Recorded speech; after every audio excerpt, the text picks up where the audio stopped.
Hello and welcome to REECAAAP. No time check, Nor? Time check. Welcome to REECAAP. After the face-offs discussion for UFC Vegas 39. I gotta mess around for a while until Dave gets done cleaning his ass or something, whatever he's doing. He said he's gonna be a little bit late. He had to work and he's got to clean up, or I don't know. He's making excuses already on Instagram. I don't know why. He should be on point since it's sober October for BC Dave. I'm not fully playing that.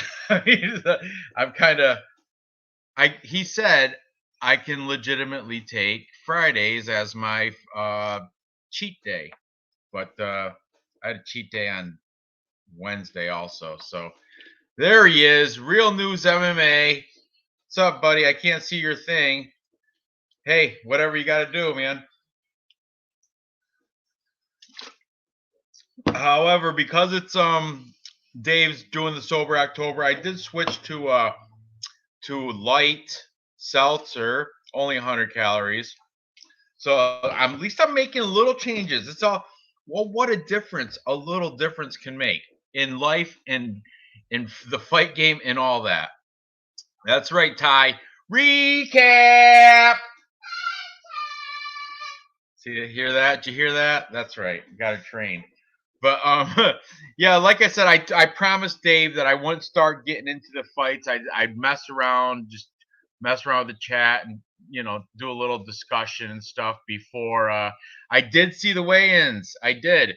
And I guess we lost some fights. We lost Phil Hawes, Duron Nguyen, which was I was so being a wrestler, a former wrestler. I was so looking forward to that. They both have national junior college championships. Both of them. Just they missed. They're the same age too.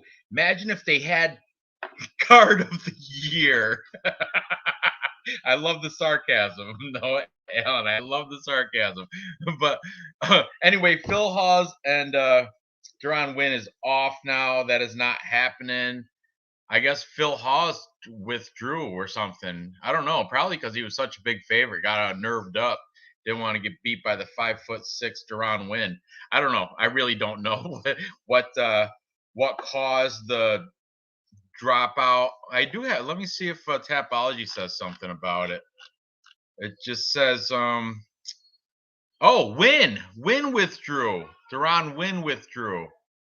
My bad. I was talking shit on Phil Hawes too. Duron Nguyen withdrew probably because he didn't want to. He was already such an underdog, and he figured this guy's got like 7 inches on me. I'm not gonna step in there with this murderer. With this killer. I can't do that. So that's probably. Oh, is that what happened? Yeah. See, I caught Chris Curtis stepped in last minute, weighed in, Hawes declined that fight. James, I did hear that from Clint on his after the weigh-ins undefeated show, which is one of the best. I'm giving him props. It's one of the best after the weigh-in shows you can see is the Clint undefeated Clint from Pub Sports Radio, Clint McLean. Oh, and he when I play his show, I put up the weigh-ins and I watch as he's talking along, and he was like, "Oh, you can see like Sabina Mazdo came in looking sucked out, looking like she had a tough weight cut. She did make weight, but and as he's saying that, I'm like, I'm gonna double down on Agapova, I think, because Agapova's up there looking great, smiling. I don't care if she was out partying and doing her thing. After there's the rumors are, oh, she wasn't even training. She was out. She was training. She was just going to training, a little hungover. She's 24 years old. Let her live a life. It doesn't have to be all weights and gloves, and have a little fun. Yeah, he's yeah. Clint is good. He's on point with that shit, and he does put in that last minute info, like the whole Duron Nguyen, Phil Hawes thing. I learned that from watching Clint's weigh-in thing. Wilder, Fury. That's a tough one, man. I think I'm gonna go with Fury. But it's Tyson Fury. I'm big, really high on the British boxer, but I'm not putting a bet on it because this is number 3, right? I don't. What happened the first 2? Then because Tyson Fury is, what is he, 16-0-1 or 13-0-1? He doesn't have a loss. So what is that, the draw? I don't really follow boxing, but I think that's what happened. He had a draw, right, against Deontay Wilder, and the first time it was like a decision or something like that. I don't know. But this is the 3rd fight. If I was to bet on it, I've got to stop degenerate betting, man. I lost money. I lost money on Seattle Seahawks last night. Last week I did a five-team parlay that hit for football. After I did fairly well last week on the fights too. I went 7-4, and I had a full green thing. I had a full green page. So I think overall with the fights last week, I was up, I don't know, maybe 300 or something. But then I put some money onto NFL Sunday, and then I hit nice. I hit like for 400. So come Monday, I was up like 700 above my average, bankroll. But man, the slots got to me. I play once I hit, I have fun doing this video slots, which they're like crap. They suck. I hate them, but I love them at the same time because I've hit big before on slots. But I did the slot thing, and shit, I gotta invite Dave. I forgot to do that while he's in the shower or doing whatever. Let me send this out to Dave, and then I'll get back. But anyway, so in the slots, I lost a good chunk of that 800 that I won, and I made stupid bets. Like last night, I bet the Seahawks, and they got beat by the Rams under the quarterbacking skills of what's his name? He used to be a Lion last year.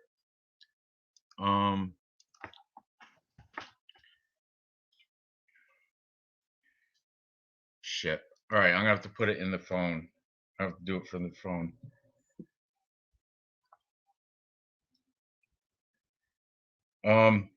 Yeah, real MMA news. Hold on. I'm gonna put your thing. But yeah, I agree. I like mixing up stuff. I try to keep it all one sport. I don't like mixing sports so much. But I did bad for. Who's that guy? Matt, the quarterback for the Rams that tore me. Matt Stafford. He like broke his finger too, and he still threw for 365 yards. Crazy. Okay, let me put this in for Dave so I can invite him to the stream. We're waiting on him so before we can talk fights. I promised, and I keep my word. Okay, // I'd invite him online, but it's like when I have too many apps open, it sucks up the Wi-Fi, and my kids and my wife are all on it, and it's just too much, and it ends up crashing. And I don't want this to crash, so that's why I'm using my phone to invite Dave to the live stream, which I should have been on prior to this, but so be it. Yeah, Matt Stafford stole probably, I think, $150 from me last night because that's what I put. Because I was confident in Seattle, but so be it. It happens. All right, invite is sent. They're good with that. Oh, hockey's great, man. That's what got me into this whole capper comparison thing. I used to do what happened. I'll tell you my what's it called, incision into, or when I first got into this channel, I was a degenerate gambler, right? And I was looking at all these handicappers and compiling their picks, just like I do for the show, compiling all their picks, and I started doing it with NCAA basketball. because it was right in the heart of the season. I started this channel probably February of 2020. All right, what happened? Corona came, COVID came, and put the kibosh onto that. It's canceled. I remember it canceled this first round of March Madness, the NCAA tournament, is when all sports just shut down. All sports except for Belarus and Nicaraguan soccer never stopped.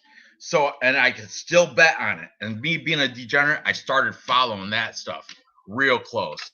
And there's no cappers on that, so I had to do my own research and pick my own stats.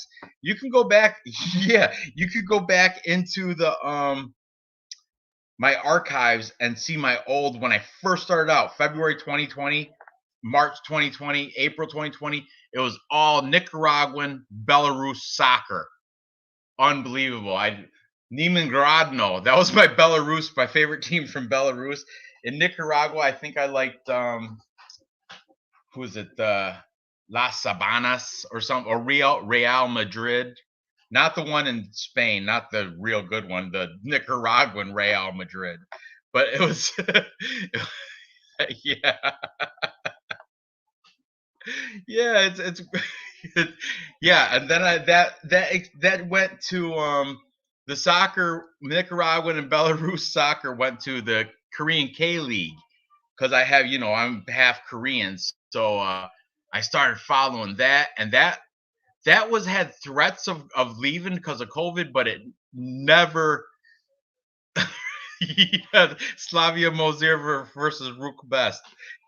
Yeah, that's right. Rook Brest. They were Rook Brest, I think, won that game. They're awesome. They're fantastic. And soccer in Belarus is mad political.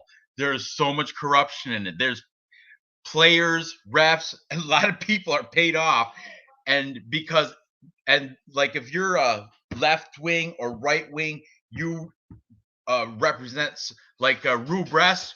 Rue Brest is right wing, so they're like the kind of like Republican branch of the government, versus, and not Slavia Mozir, I don't know what they were, but there's other teams that represent like or Borisov.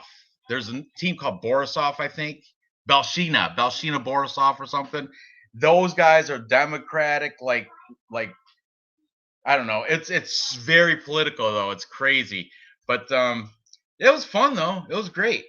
But then what happened is before Dana came back, there was a couple what's the one in Britain, like Paddy Pimblett came from there. Cage Warriors, right? Cage Warriors, that's out of Britain, right?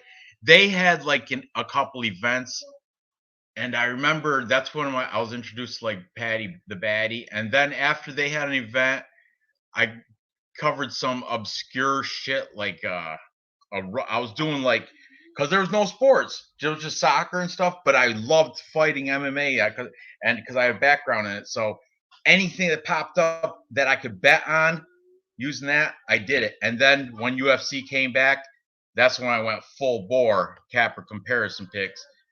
And I still did football. I still did other sports, but then more recently, I put a niche into UFC community, specifically MMA. I covered Bellator like twice. I did a few Bellator like capper comparison videos, but mostly it was just for my I was part of a Patreon, which all those guys were mostly baseball. They bet baseball and stuff.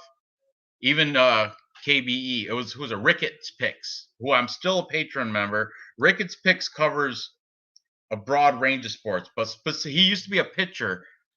Like he used to be a pitcher for the Rays, I think, but he wasn't like a star. He was on the farm team or something. Anyway, Ricketts Picks has this channel, and he was my first guest on any show. He covered the Nicaraguan soccer too.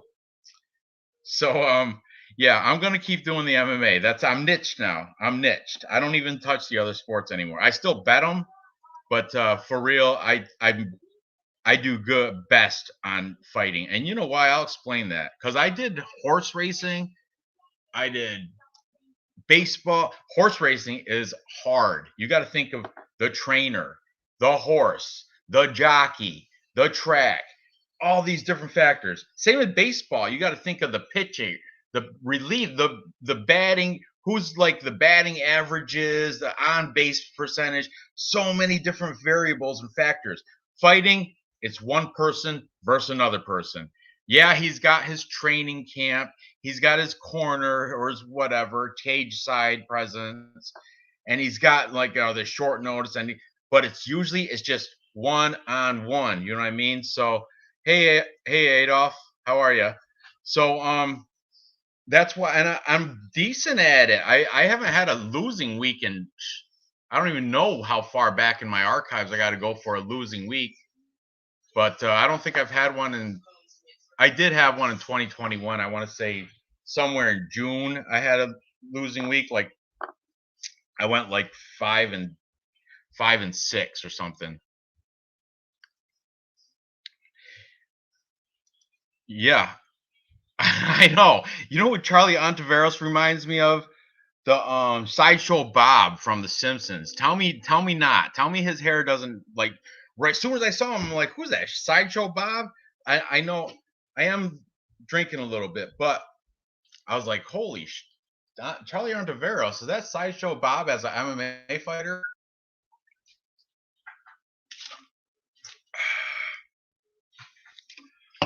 Yeah, horse racing is hard, but I had a cheat code.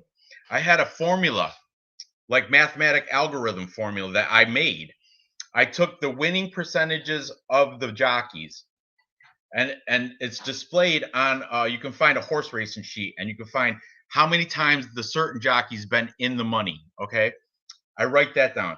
How many times the horse has been in the money, like placing, like first, second, or third place, and the trainer.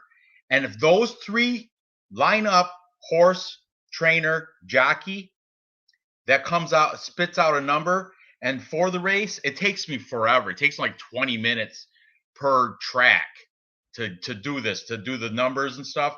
But at the end, it spits out the highest percentage mathematically of who's expected to win. And I play it, but I'm saying it's so hard. Horse racing is so hard, especially if you want to make, because you can pick the favorite, just like in fighting. Pick the favorite. Sometimes you could do a trifecta or a exacta. Exacta is picking the first two spots. A boxed exacta, you pick 3 horses, a combination of any of those two come in, and you'll get paid. But if they're all favorites, like 2-1, 4-1, if they're like high favorites, you're not going to make money. You have to find that long, kind of like the long shot, like at least an 8-1 odds horse. Horse betting is, yeah, golf is I can't even do golf, which you think it'd be easy. It's like guy, yeah, this card stinks. I don't know, man. I think maybe this might be where is it? Card of the year. I'm just playing, but yeah, this you take it for what it is. You know what? It's a good gambling spot, I think, because there's still money to be made.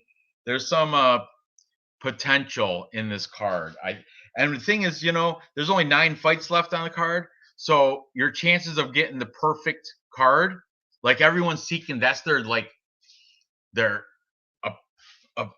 what's the echelon of reaching capper status, high status, is predicting a card perfectly. If you not even like prop bet perfectly, I'm saying just winners. If you pick every single winner, that's a perfect card. If you pick the perfect card, your status is lifted. So this betters your chances. Now you only got to pick. You got to be optimistic about it. Now I only got to pick 9 fights rather than. I know it's not as entertaining, but here's another thing: it's not going to kill your whole day because the fights start at like 1 o'clock. They'll end at dinner time. For me, I'm East Coast. They're going to start at 1 o'clock in the afternoon. They'll be done. I'll be having my dinner watching the Mackenzie Dern and Marina Rodriguez. You know what I'm saying? So this is, and you got the rest of the night to do what you want. Cheers to that. I love early cards. And you know why they made it early? Because they didn't want anybody to pass out on a female main event.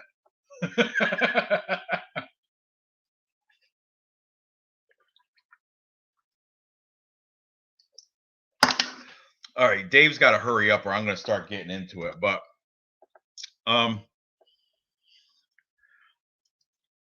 Ontiveros versus Holland. I like the Ontiveros by KO. Ontiveros he's not good. He's a quitter. He's known to verbally quit more than once in the middle of a fight. Like say, I'm done.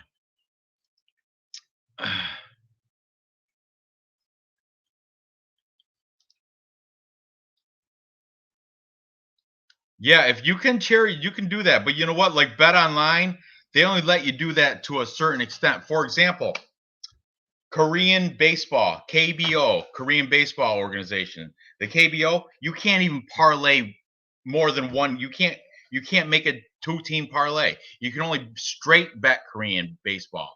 I can't put like the Suwon Blue Wings to and combine that with the Lotto Giants or something. I can't do that. It just won't let you. It's weird. But other sites will, like Bovada. But I'm in New York State, which doesn't allow Bovada anymore. But other sites will let you prop that stuff up. Let me message Dave again and see what's going on. I hate to, keep you. I don't want to be like a droner. But you know what? Vlad goes off topic during his live stream all the time. All the time. He's definitely a quitter, but I think he's good until that point. Yeah, he's good for about 2 minutes of the first round. For real. He's a fireball. But I'm gonna see one. BC Dave is my stats guy. And I think Steve Garcia's totally got stats over him, but I don't like the line either. -3 something. I'm gonna look it out. Check it. Mother effer. See, when I got too many things open, it's hard to. I have to check it out on my phone now. But Streamline does it. Streamline takes a lot of Wi-Fi for some reason when I live stream. But yeah, Steve Garcia is definitely. Oh, good. Also, I was nervous that I put in. I usually deposit Bet Online. I told you I had a bad week in gambling. Seattle drained a lot of my bankroll last night, losing money on that. That sucked. But I feed it usually through Coinbase. That's my Bitcoin, because if you're doing gambling online, the best currency to use is Bitcoin because it's instant. You can get paid out. Boom, Bitcoin is there within an hour when you cash out. Bitcoin, you want to deposit, boom, instant. Within 15 minutes, your deposit from Coinbase to Bet Online through Bitcoin, boom, like that. But my Coinbase, my Bitcoin was low because I've been tapping into it to feed my gambling. You all right? Stop chewing your leg. And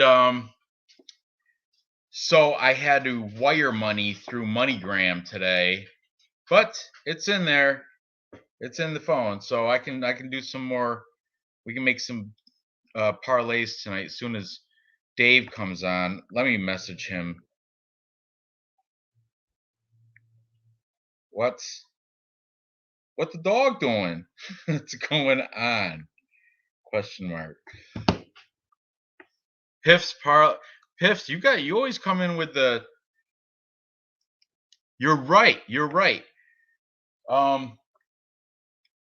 for 300 that BJJ brown belt versus purple belt stole my bet.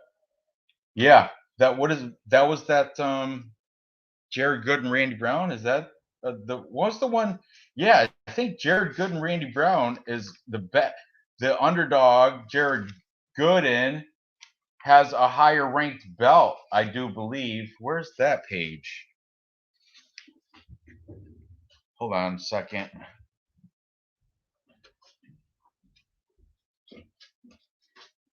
Here it is. I did a show last night. That's why I had it over by my whiteboards. Yeah. Jared Gooden is a BJJ brown belt, and Randy Brown, the favorite, 2-1 favorite, is a BJJ purple belt.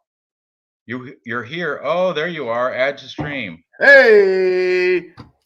TikTok. What's going on? Is that because of me? My thing is, do I got to restart it or? How's it going? Dave, should it go in and out? I don't know. Is it on my end? Here, wait. I think it's on your end. I look good. I look damn good. Let me refresh this.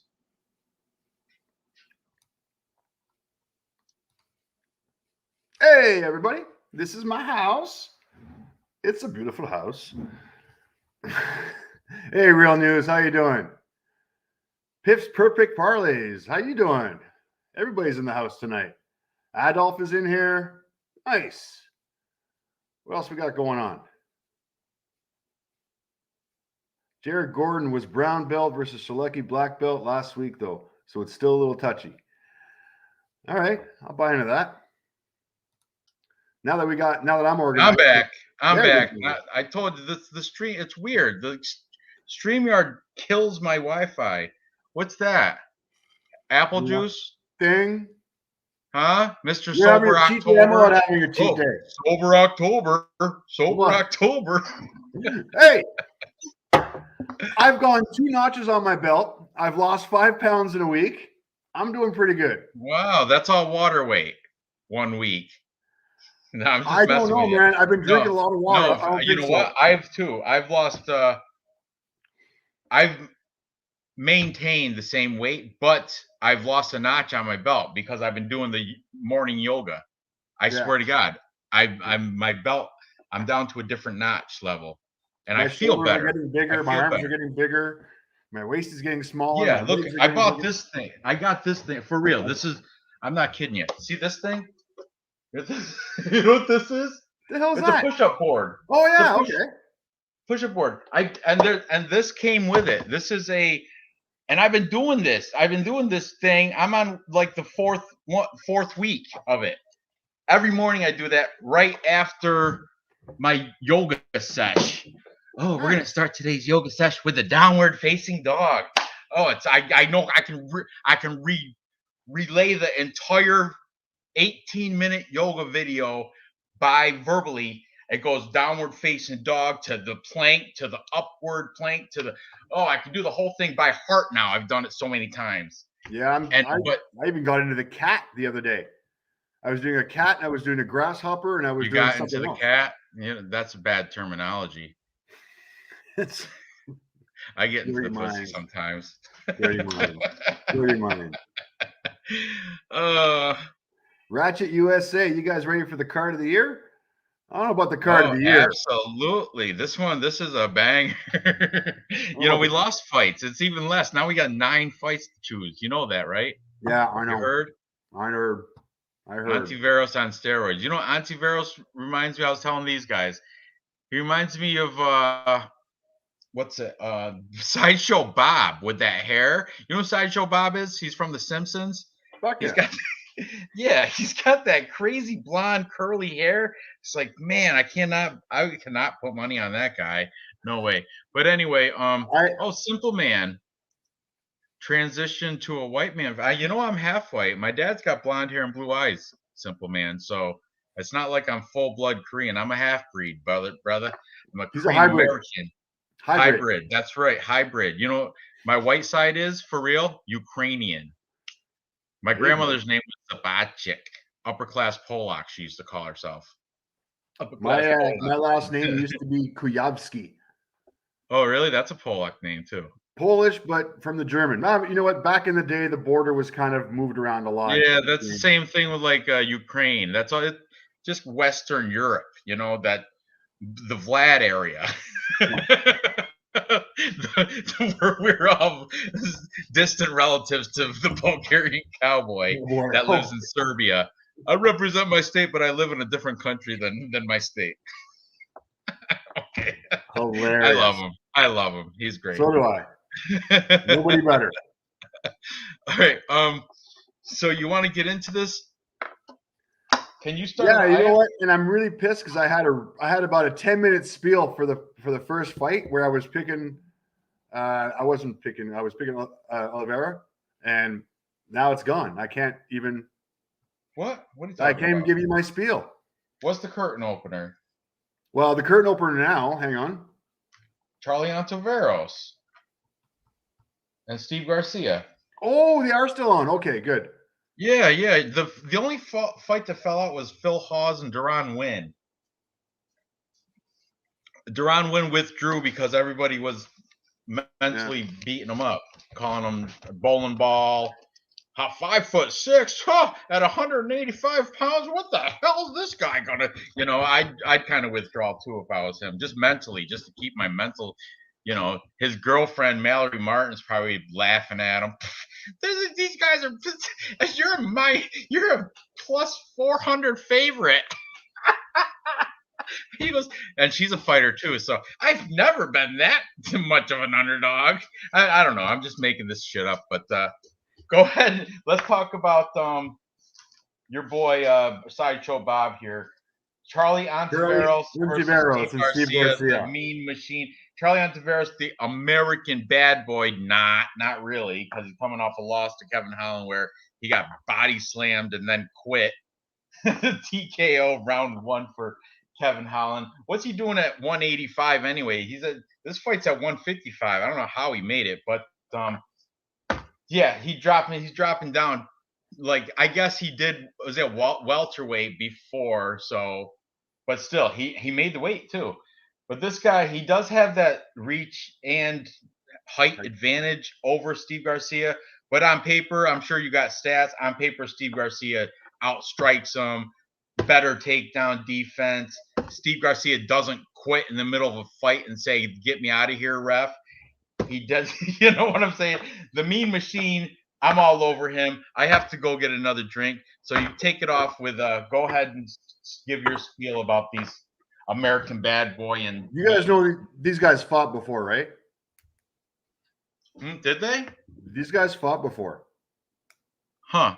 All right. Talk about it. Back in 2012, these two actually met. If you look at Steve Garcia's Tapology, believe it or not, it's not on there. It would have been an amateur fight. If you look at Charlie's Tapology, for some reason, it's on there. So watching that fight, man, it wasn't even close. It was Mark Garcia. Let me see here. Steve Garcia. Different Garcia. Oh, damn it. I messed up. You messed up? I didn't think they fought. It was another Garcia. Mark Garcia. That's right. Oh, stop being racist. You're just classifying all Garcias as the same people. I am. I was looking all the way. But to be perfectly honest with you, I've been watching this guy fight for the last, couple of days. I've seen a lot of his videos, and I like the way he moves. He fights with his hands down. I get it, but he's got great kicks. Are you talking about Steve Garcia? I'm talking about Charlie Ontiveros. Oh, get out of here! You're on drugs if you think. I like it. I've seen him move. I'm not a big fan of Garcia's movement. You're on drugs if you think Charlie Ontiveros has any chance. I think I'm gonna place the bet on this one. Just a little scratch off ticket. What is he? Plus 250? He is, I believe he is plus 250. Yep, plus 250 right now. Yeah. So I don't mind putting a $15 scratch bet on that to make me $50. I'm pretty good with that. Go ahead. I'm going to save my money. I got it on Steve Garcia on a parlay. He's not. I mean, he's no value. He's like minus 300, right? Yeah. And So I yeah, mean, it's not no value, but still, I got him. I don't. Charlie Introvert. He's quit too much. He even before Kevin Holland, he quit. He asked the ref to stop the fight, and the ref said no because it's not done yet. And so it's so funny. And I'm not impressed with Steve Garcia's record. His loss over Pena, his win over Jose Mariscal, that was back in the LFA. I wasn't even impressed with that one at all. I mean, as far as I'm concerned, Jose didn't tap. He didn't quit. Yes, he was getting sliced up with the elbows and he was getting ground and pounded, but he never tapped. He never quit. He was still in the game. I don't know. I'm not convinced this guy's fought, or I'm not convinced this guy's won a fight since 2019. are you taking him on Tapology? Garcia? No. Antivaros. I am taking Andy Barros on Tapology. Oh, sweet. I'm totally winning Tapology this week. That's awesome. But yeah, good. I'm glad that somebody's on Charlie Antiveros because you know what? During the Capper comparison show, nobody was. Yeah. No, I'm going Capper for it. consensus on Steve Garcia. But you know, I will give you that. Charlie Antiveros does have a fighter chance.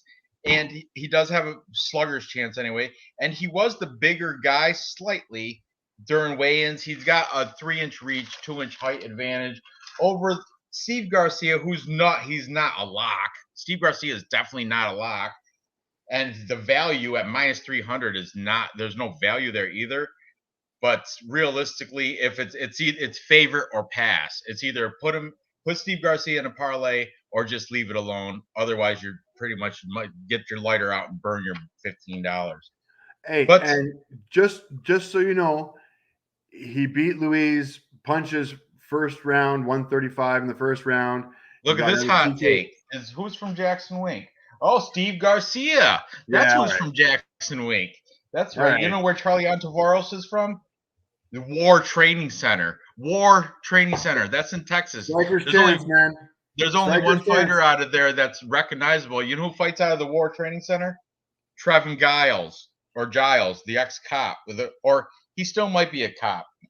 All right, Ratchet, I get it. Ratchet USA, he's got no chance. I'm saying he's got a striker's chance. A definite safe bet on this one is not going distance. Look at these odds. That's your ticket too. Because if Antiveros is going to win, it's not going to happen. It's going to happen by that in the first round. It's not going to. If he goes past the second round, Charlie Antiveros is a quitter. I heard he got taken down before and quit. He got a takedown against him, and he was like, "Oh, I'm done," and he just like pretty much just let the guy finish him off. Well, Garcia's path to victory is going to be taking him down and grounding and pounding him. I'm just gonna say my odds are plus 450. They're not quite as good as what you guys got, but I like Antiveros on a scratch off plus 450 by KO. I like it. Yeah, sure, good. That's fine. Yeah, I hope you take Jared Vandera too. But anyway, what's next? What's next? All right, next fight we got going on is Lupita Godinez versus short notice replacement. Yeah, that's a sexy name, right? Silvana Gomez Juarez. I can't say it properly, but I like saying it. Now let's be fair here. Latin women. You know why you should like Latin women? They don't care about age discrepancy. There's a commercial on my algorithm that keeps popping up. Like, what do Latin women offer to you? I'm like, I've never even searched like Latin woman porn or anything. Why are these ads popping up for me? What is a Latin woman giving? Okay, but anyway, I do like Latin women. What's her name again? Say it again. Gomez Suarez or something. Yares. Silvana Gomez Juarez. You got to go Juarez. I don't know if that's racist or not, but she is taking this fight on short notice, by the way, because Sam Hughes had COVID. Was removed for COVID. Yep. COVID. So short notice fight. I'm all over Lupita on this one. Side note, listen to this. My job, I run a crew of, I have like 16 construction workers in my crew working for me. Right now, 9 of them are, over half of the crew is out on quarantine because of fucking COVID. Unbelievable. I got 3 jobs getting done. I got 3 jobs going. They're supposed to have 6 guys per job. I'm outfitting them with skeleton crews. I got like 4 guys on one job, 2 guys on one job, and 2 guys on another job. And they're supposed to have 6 guys per job. What I'm gonna have to suit up next on Monday and get dirty. I haven't done that in years. I have to leave my desk. Unreal. But anyway, that's just a side note. The COVID's messing shit up. As well, COVID messed this up. I like Sam Hughes. I don't think she was gonna win. Loopy is awesome. You know what? I had Loopy against what was that last? Jessica Penny, and she won that. That's Jessica Penny got the robbery decision. That I agree. And she fights out of British Columbia. I know. I'm all over this. Have you ever heard of MMA? Have you ever heard of that place? Do you know that place? Titan MMA, where she trains out of. It says BC. I know British Columbia is a huge place, but still. It's nowhere near me. Let me see where it is here. Oops, shit. Don't do that. But this girl, short notice. Langley, British Columbia. Oh, I'd have cooked with them. I know exactly where that is. Yeah, half-hour drive. 8-hour drive. That's like me going to North Carolina. Anyway, we got big provinces here, man. They're huge. I know. It's a huge country. Anyway, I love Loopy. Yep. Lupita Godinez. We're all over Loopy. This girl,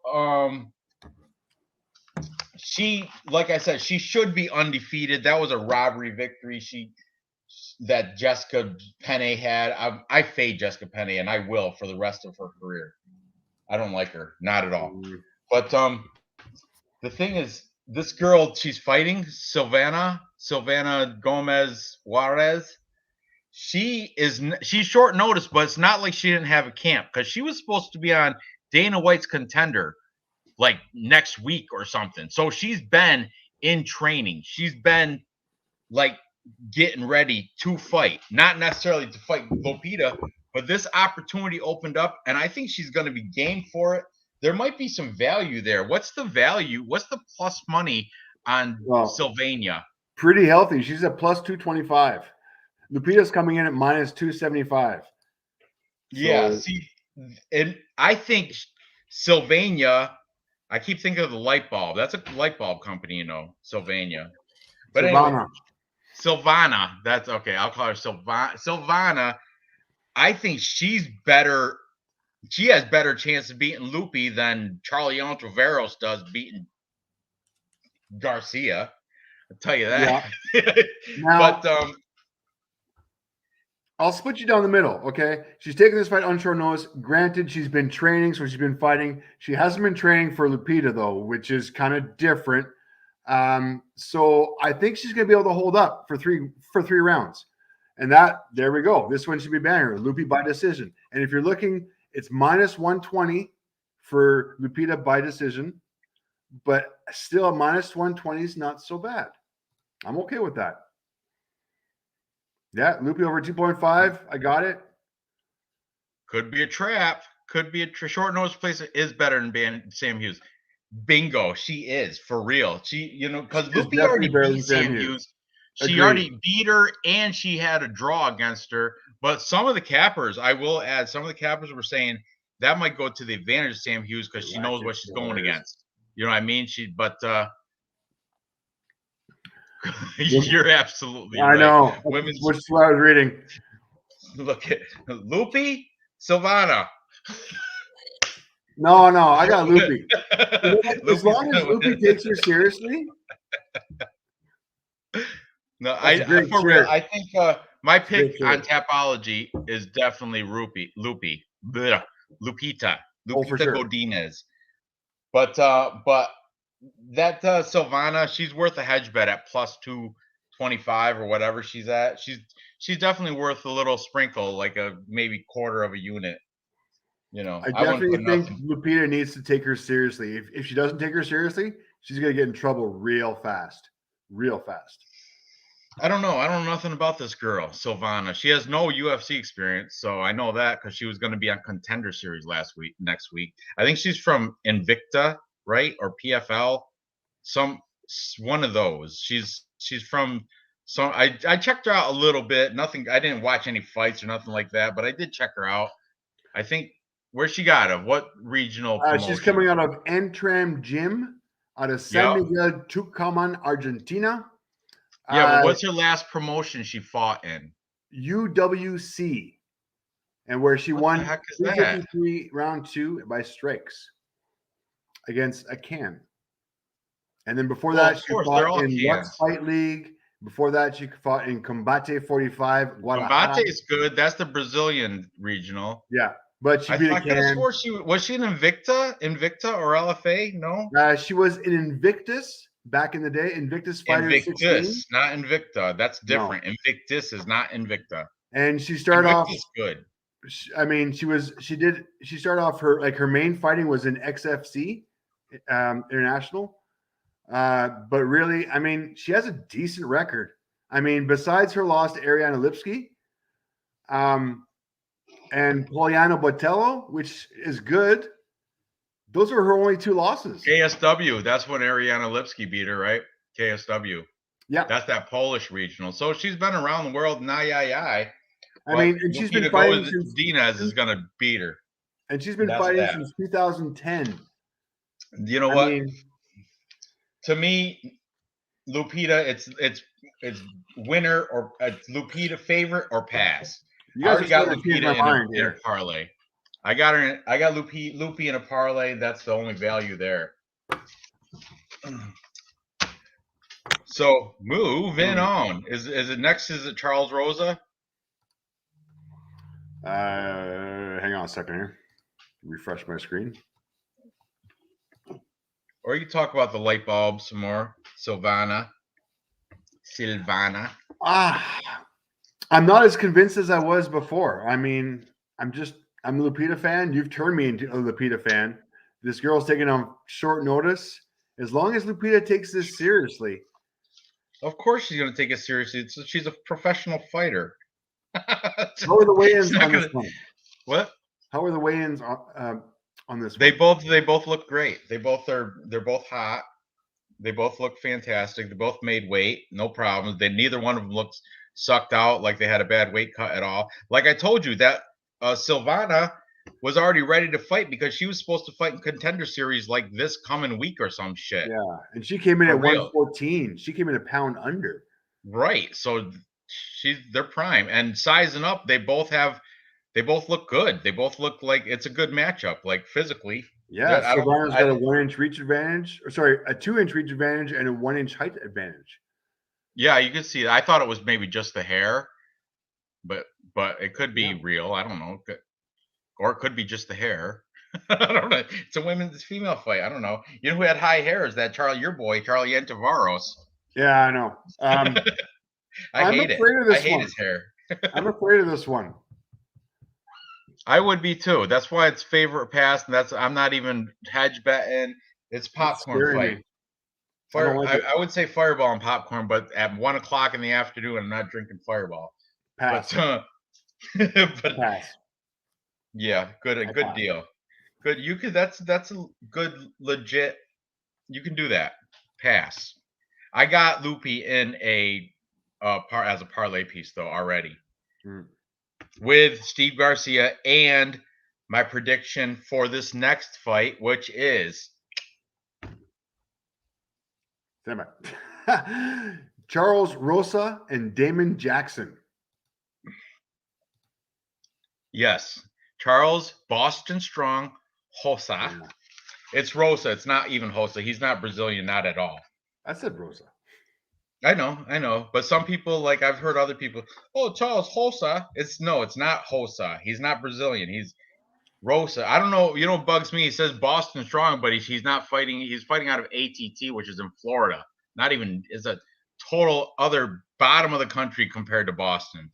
He's not fighting out of Lausanne, Joe Lauzon's gym. That's in Boston. He's fighting out of American Top Team, Coconut Creek. But anyway, he's coming off that win against Guitar Hero, Justin James, and he's well-rounded. I like him. I've bet against him, and he's got me. I bet on Justin James because that was the Justin James fight where he said, "I'm betting my purse that I win." You remember that?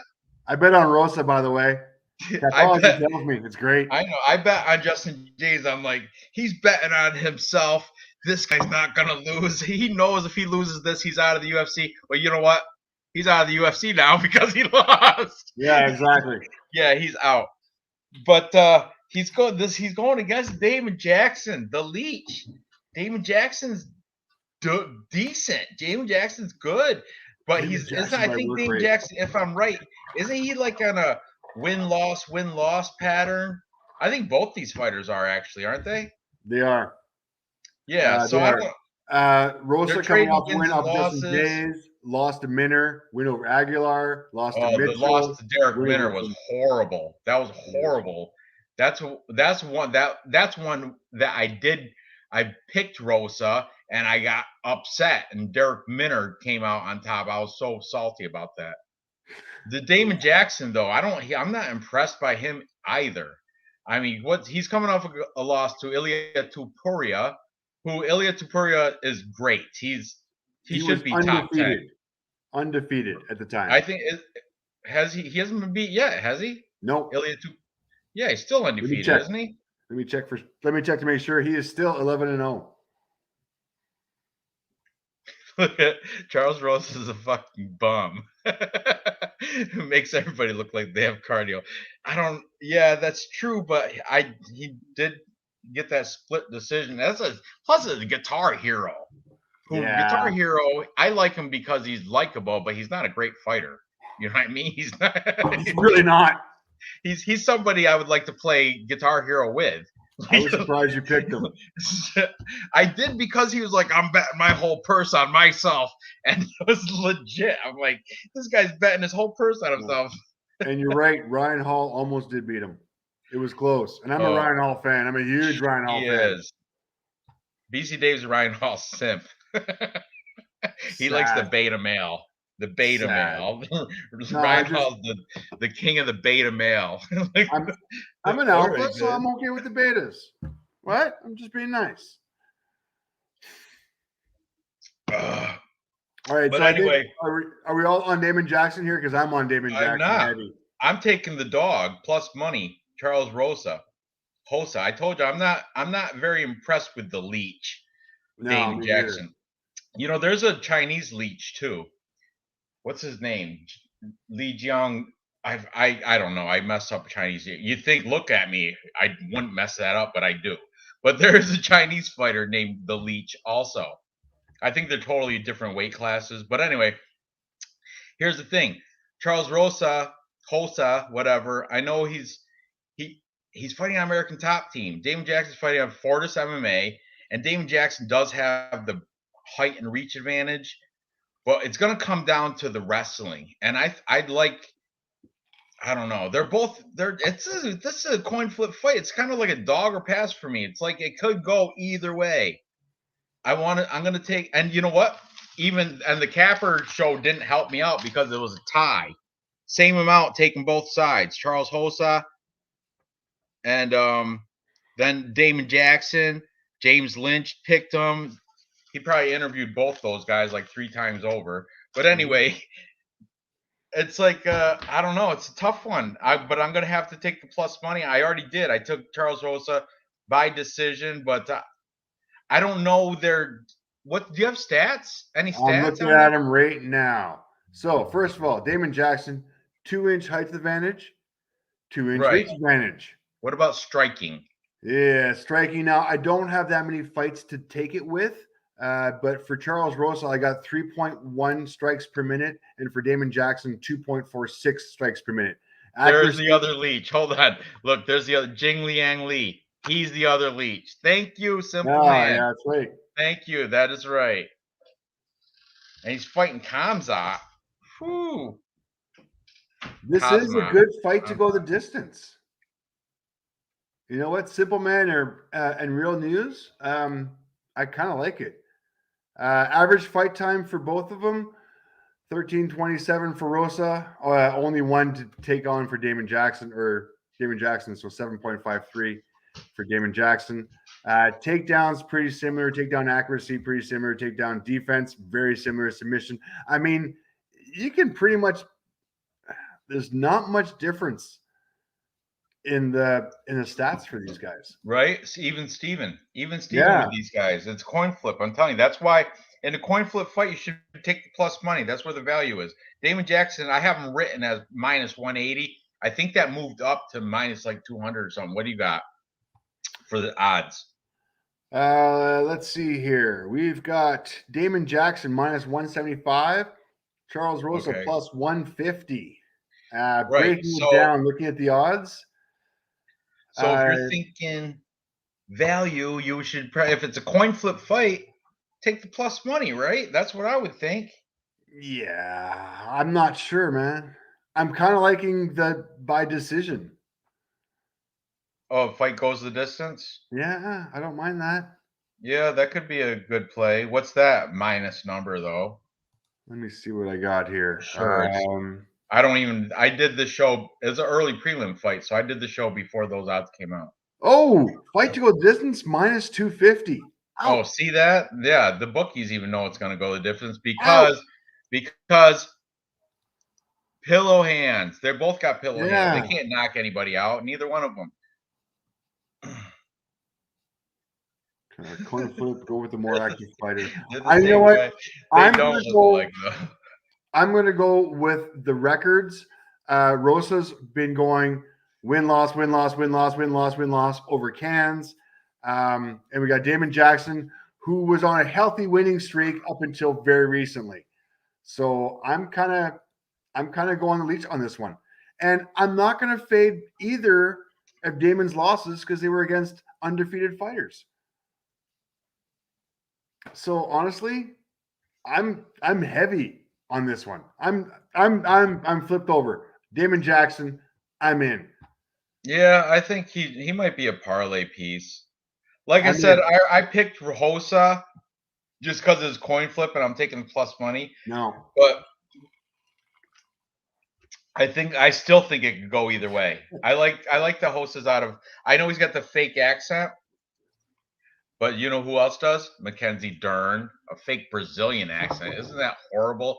She even tries to play off and bring an interpreter. You don't need a fucking interpreter. I know, it's sad. That's bad. You know how to speak English. Get out. We'll talk about that when we get into that. But I'm saying, right, and it does bug me that Charles Hosa, fighting out of Coconut Creek, Florida, is calling himself Boston Strong. Boston Strong, isn't that like the survivors of the marathon bombing? Yeah. Like, that's one of the worst nicknames. Are you going Stolen Valor with this? Stolen Valor? Really? Did Charles Hosa run in the Boston Marathon? Was he partaking? Because that Boston Strong is supposed to be for like the victims of the Boston Marathon bombing. You know what I'm talking about? That happened. Yeah, I got you. Yeah. I'm Canadian, but I'm still freaking like I got the internet. I know, but there's sometimes I'm even out of the loop. Let me look at my igloo and see what my huskies are doing. Oh yeah, no, the reindeer are ready to pull the sled.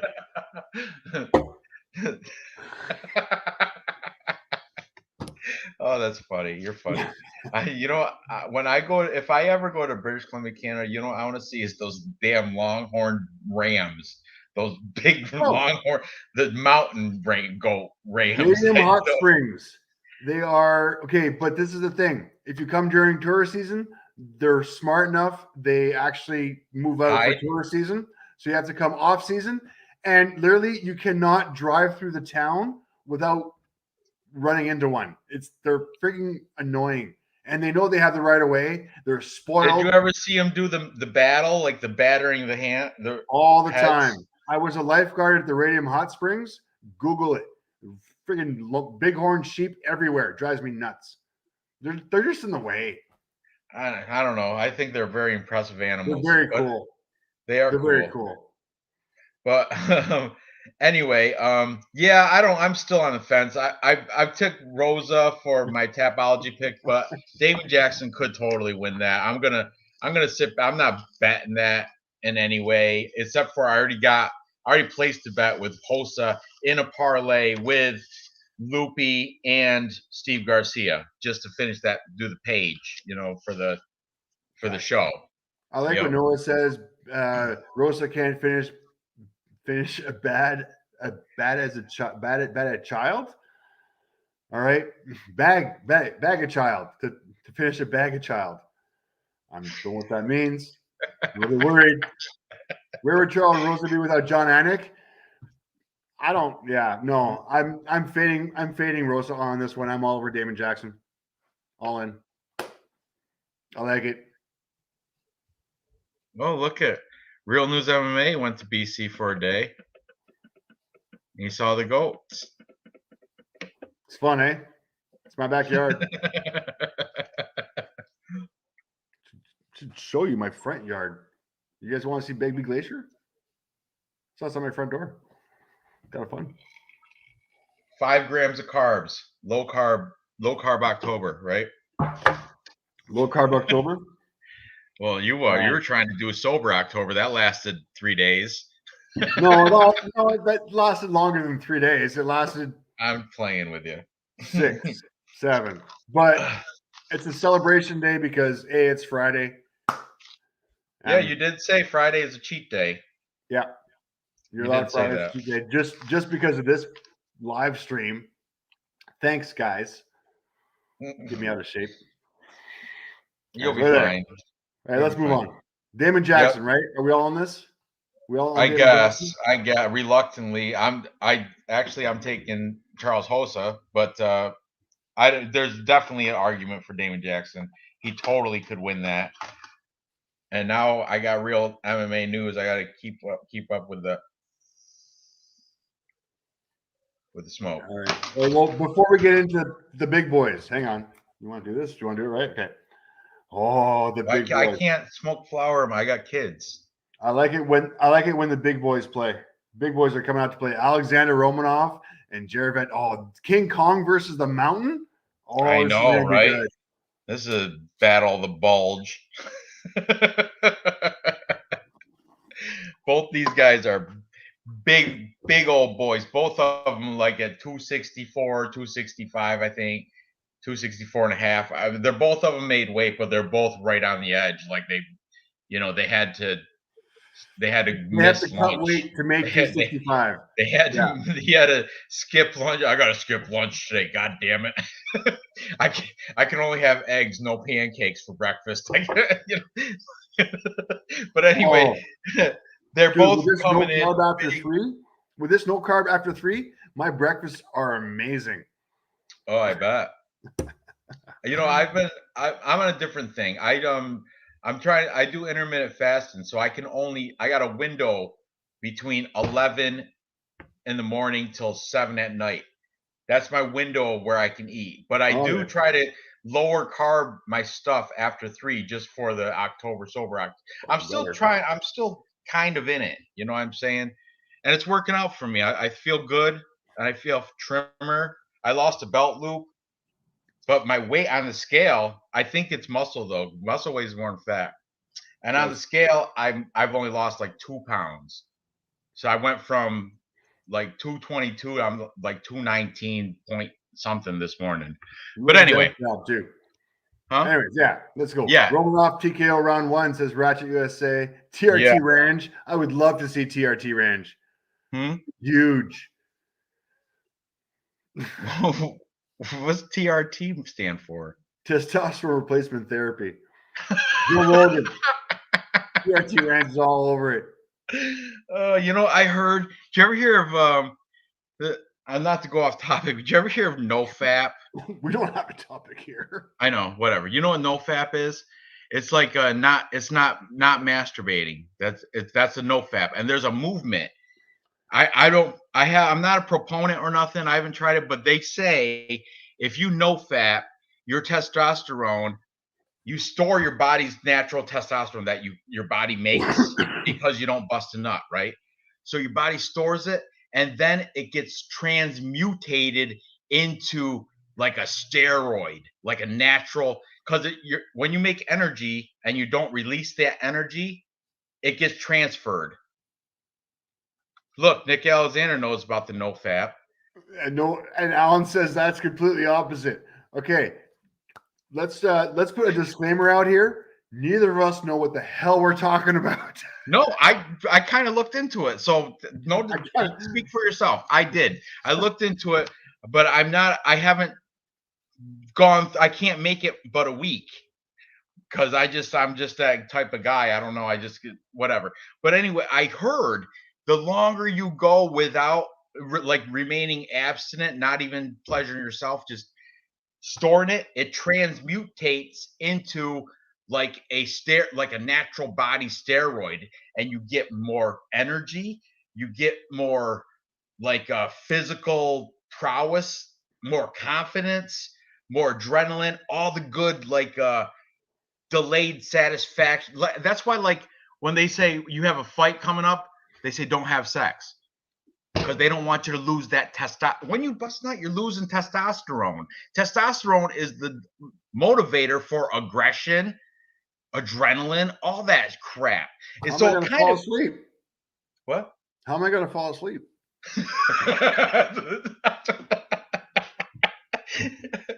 Bingo.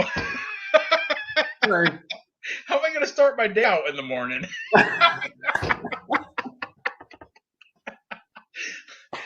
I can't go on Instagram anymore. I can't go on YouTube anymore because if I do, I'm gonna fail my nofap, my nofap journey. I told you I tried it, and they say like when I looked at the videos, they say only listen to this stat. Listen to this stat. They say only like 5 out of like 50% of men can last a week. Only 20% can last 30 days. If you go 30 days, you're like, and you're supposed to get like almost a superhuman euphoric feeling. Who's the guy that does the nofap? Who was it? Was it Nick Alexander? Nick Alexander. Let me articulate my technique. Silky, don't even start. He faps once a week. Feel stronger, more energetic and confident towards the end of the week. And I noticed also more chicks. I heard that too, because you know what? They have that like you know what? You know how they have that bioscience, like they know you have that life force in you. Not consciously, but their body, biologically know subconsciously that you have that life force still remaining in you. Just kind of like pheromones. You know what pheromones are, Dave? Yeah. Smelling it's stuff. Supposed to heighten your natural pheromones are heightened, and females are attracted to that without even knowing, just subconsciously. Okay. By the end of the week, he'd bang anything with a heartbeat. That's the thing. Oh yeah. Oh no, she's looking at me. I think she's looking at me. I think she thinks I'm hot. You're turning to a gilf hunter. A gilf hunter. You know what a gilf hunter is, right? A gerontophile. You know what that is, right? That's when you like things over 60 years old. And yeah, the gerontophile. Lover. It's the opposite of a pedophile. A gerontophile. Right. A gilf hunter. Both of which are weird. Yeah, one way. Can we move on to this heavyweight fight? Jesus. Yes, Alexander King Kong Romanov. This dude is a beast. He does the hammer fist. He just had a lackluster victory over Juan Espino, which I had money on Juan Espino, so I'm pissed off at Alexander Romanov because he got that nut shot, and he shouldn't have won the split decision. Juan Espino outfought him, but stupid nut shots. But and you could tell he was really gassed out. He's a huge favorite here. What is he, minus 600?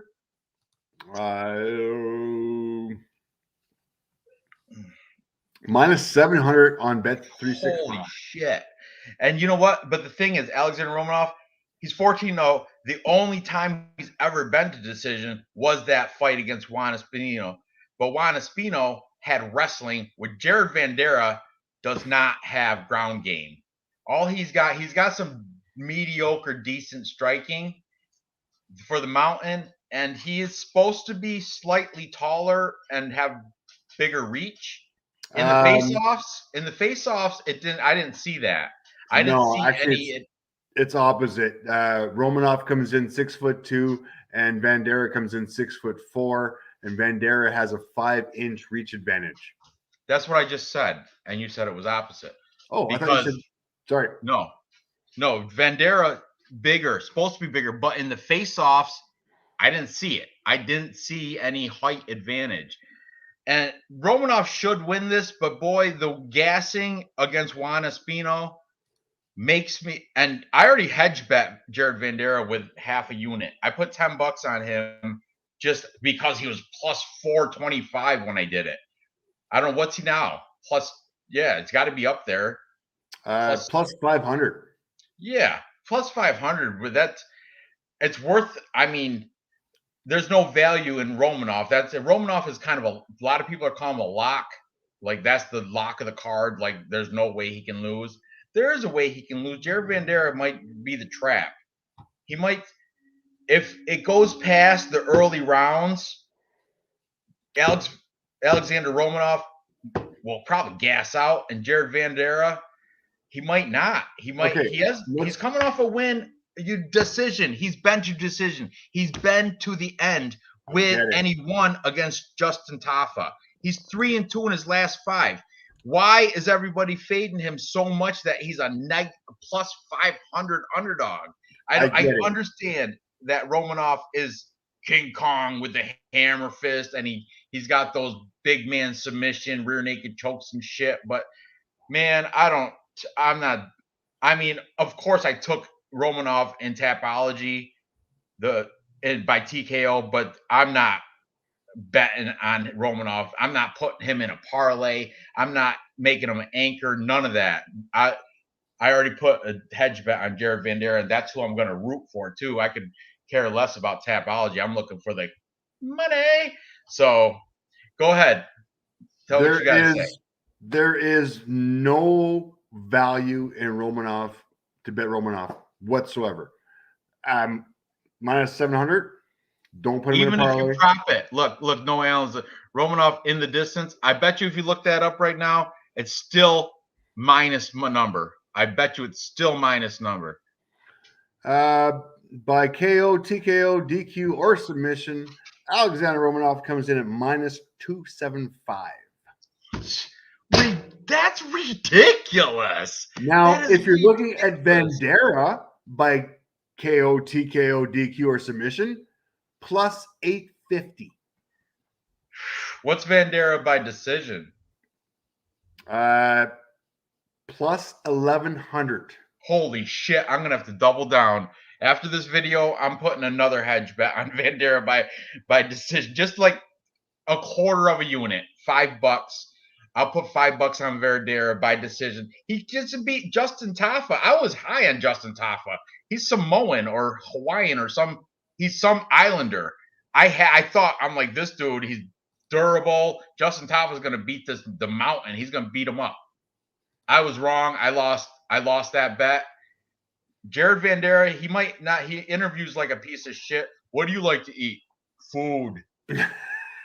Yeah, for real. I heard that's how he interviews.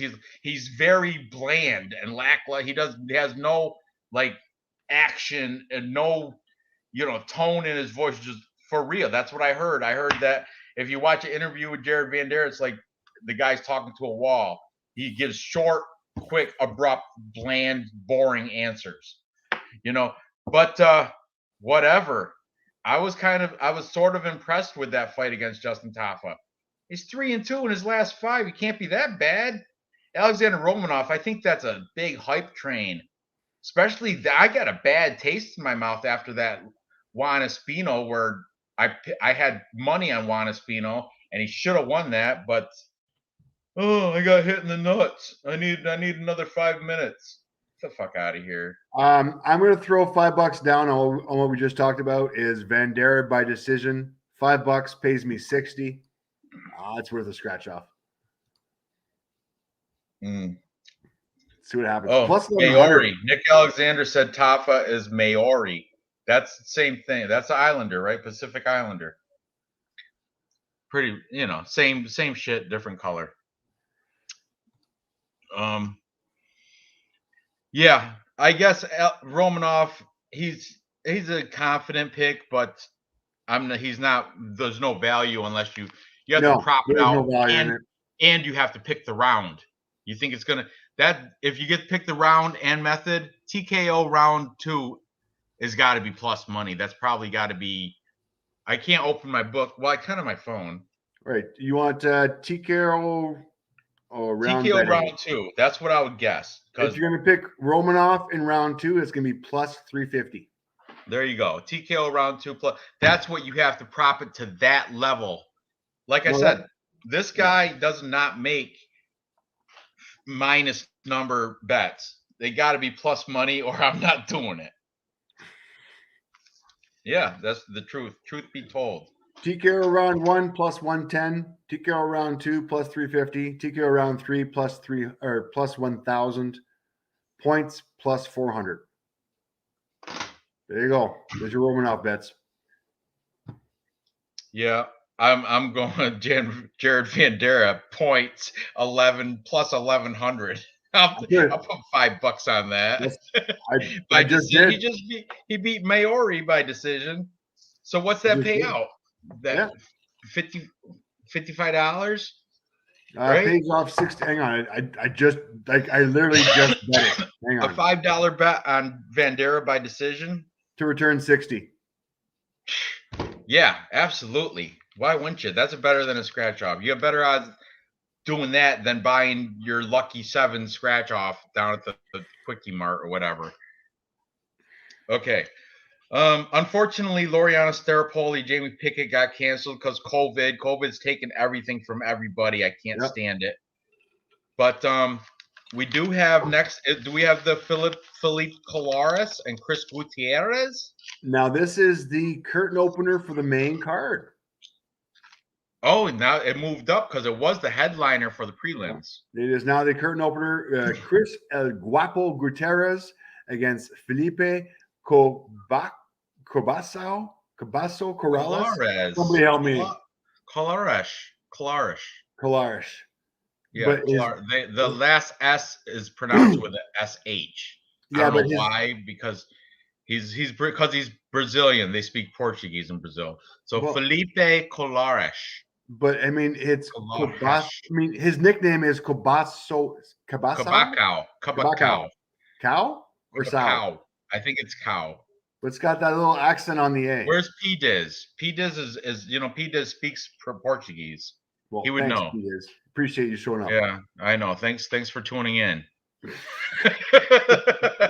You know what? I don't think he hasn't tuned in since that one day I brought up remember that time P Diz got every single fight on that card wrong? Yeah. And he left the channel and never came back. Tragic. I was just joking. But for real, it's true. He did get every single fight on a card wrong. 12 fights over 12. He's not the only. You know what? E-Money one time he went 1 and 10, I think, on a card before. Hey, listen, I had a bad week last week, so I'm not going to say anything. I'm just going to move on. What's the worst card you ever had? Last week. Oh, was it? 5. Would you go negative? I went 5. 5 for 9 or 5 for 9. That's the worst one I've ever had. There was 11 fights. You went 5 and 6? 5 for 11 then.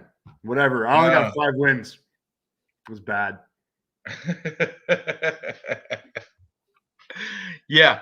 Noah. The worst card ever. Super confident Gutierrez. Let me tell you this. I got a hot take. I just learned today from watching Undefeated. Okay. You're right.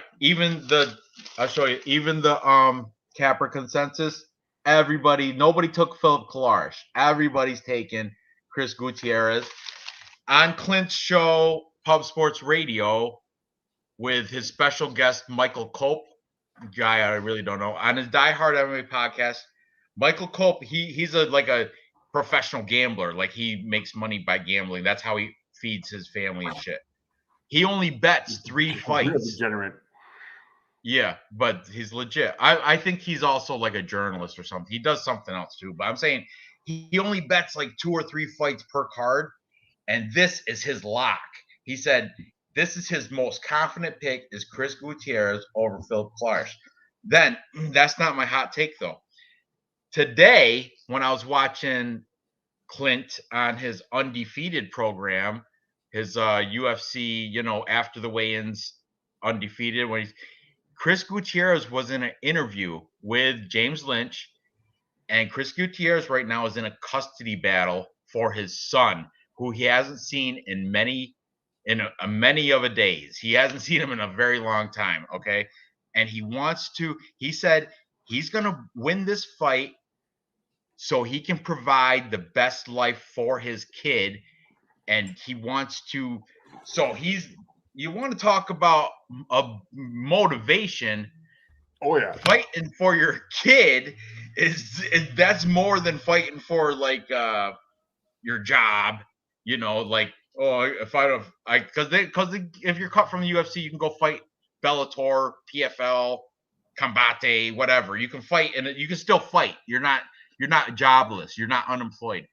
He's like, I'm fighting for the custody of my kid. And I had a pick before I even knew that anyway against Philip Clark, because Philip Clark does not impress me with his win over Luke Sanders. However, I mean, in the weigh-ins, they both look, they're cut up and ripped. They look like professional fighters, as they should. And Philip Clark only lost twice. Do you have Tapology up? Most definitely. Who's Philip Clark lost to? I think they were just like nobodies though, right? He's lost to Montel Jackson, who was 8-1. That was in 2020. Quick Jackson. Yeah. And oh my God, you guys hate me. Geraldo de Freitas. Oh, Geraldo de Freitas. Yeah. He's all right. He's lost to people with names, like known fighters, I guess. Who's he beat, beat Luke Sanders. He's beat Domingo Pilarde. He's beat Gregorio. Jordan Aldon, I don't know. But still, that's more impressive than I thought. I thought he was like a can crusher. That's impressive. But Chris Gutierrez, his last win is against Andre Ewell, Mr. Highlight. And then he's also beat Vince Morales. He beat Ryan McDonald as well, who was undefeated at the time. His losses to Barcelos, but that was a rear naked choke. Heoni Barcelos? Heoni? Yeah. Back in 2018. Oh, Heoni Barcelos is a beast. A lot of people underestimate that guy. He's fantastic. I mean, and even his other loss was in 2017 against Jared Sanders, and this is going way back. Like, come on. You know who Jared Sanders is? Luke Sanders' brother. Is that who it is? No, not at all. I just made that up. But anyway. What are you talking about? Imagine though the MMA math on that sucker. Well, Philip Clark just beat Luke Sanders, and his brother beat Chris Gutierrez. So that'd be so stupid. But anyway, that's funny. I'm taking El Guapo because the child custody battle thing, and because Cope from the Pub Sports Radio show that only bets 3 fights per card said this was his lock, his definite most confident pick on the card, even more so than Alexander Romanov. He's so confident in this pick. I'm into it. He's on a huge win streak. He's on his way up. If I pull up the stats on him, Gutierrez, average fight time 13:07. Colares 15 minutes. Gutierrez has a 1-inch height advantage. Mind you, Colares has a 2-inch reach advantage. Strikes landed per minute 4.30 for Gutierrez. Colares has 2.15. Everything is pretty much the same. The only real way Colares is going to win this fight is if he takes it to the ground. He does average 2 takedowns per fight. Unfortunately, his takedown accuracy is at 23%. And Gutierrez takedown defense is at 73%. I don't see this going any other way than Gutierrez.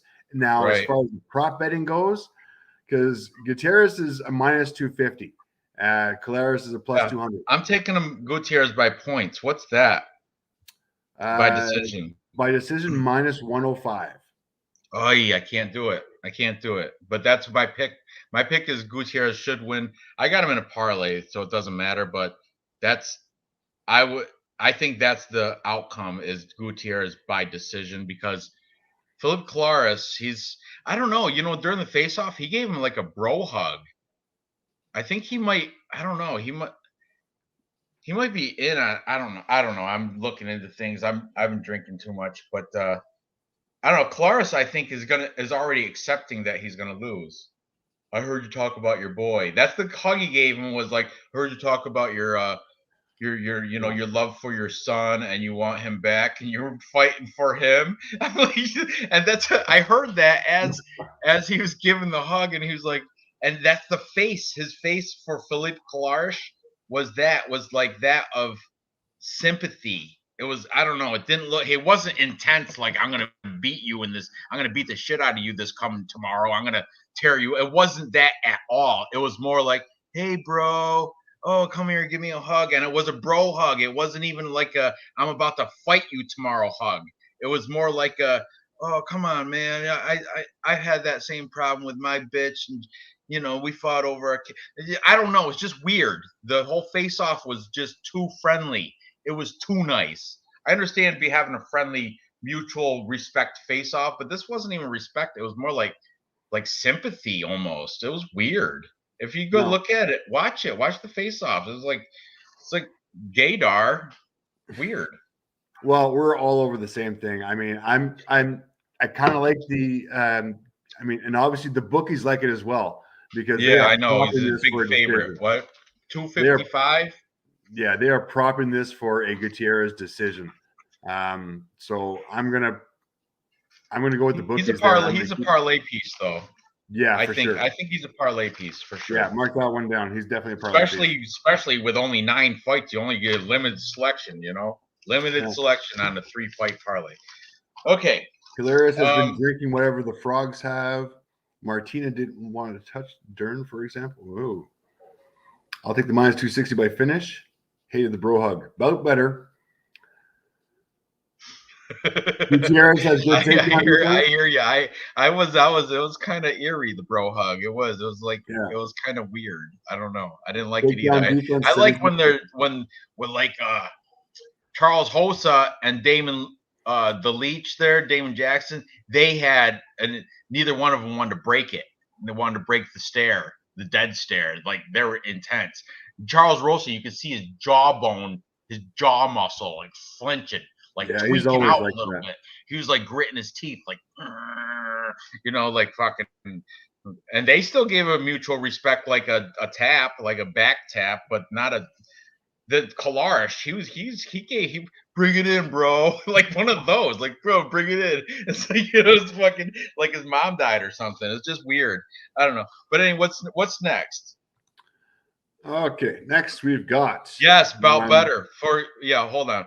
You're right. Clint put 7 units on Romanov plus Gutierrez parlay. 7 units. That's how confident he is. 7 units is, for me, would be $150. My units are like $20, roughly $20-$25 a unit. So yeah, that's I don't make bets like that unless I'm sure. So if Clint's that sure and Michael Cope is that sure, and he's doing it for his kid, that's a lock, bro. If there's any lock on this card, it's that fight. All right, moving on. What's next? 7 units is heavy though. 7 units for you is like fucking $700. $1,750. Holy shit! You're such a baller. There's no way. There's no way I'm putting 7 units on anything. Sorry.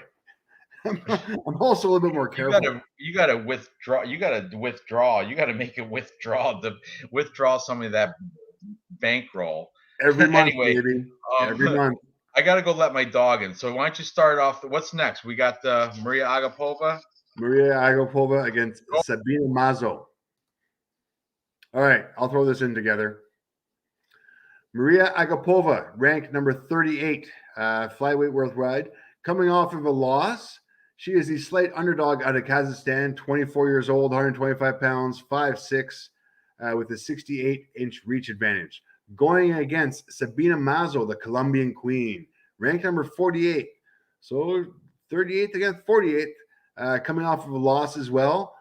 She came off a loss against Alexis Davis. Yeah, bad loss.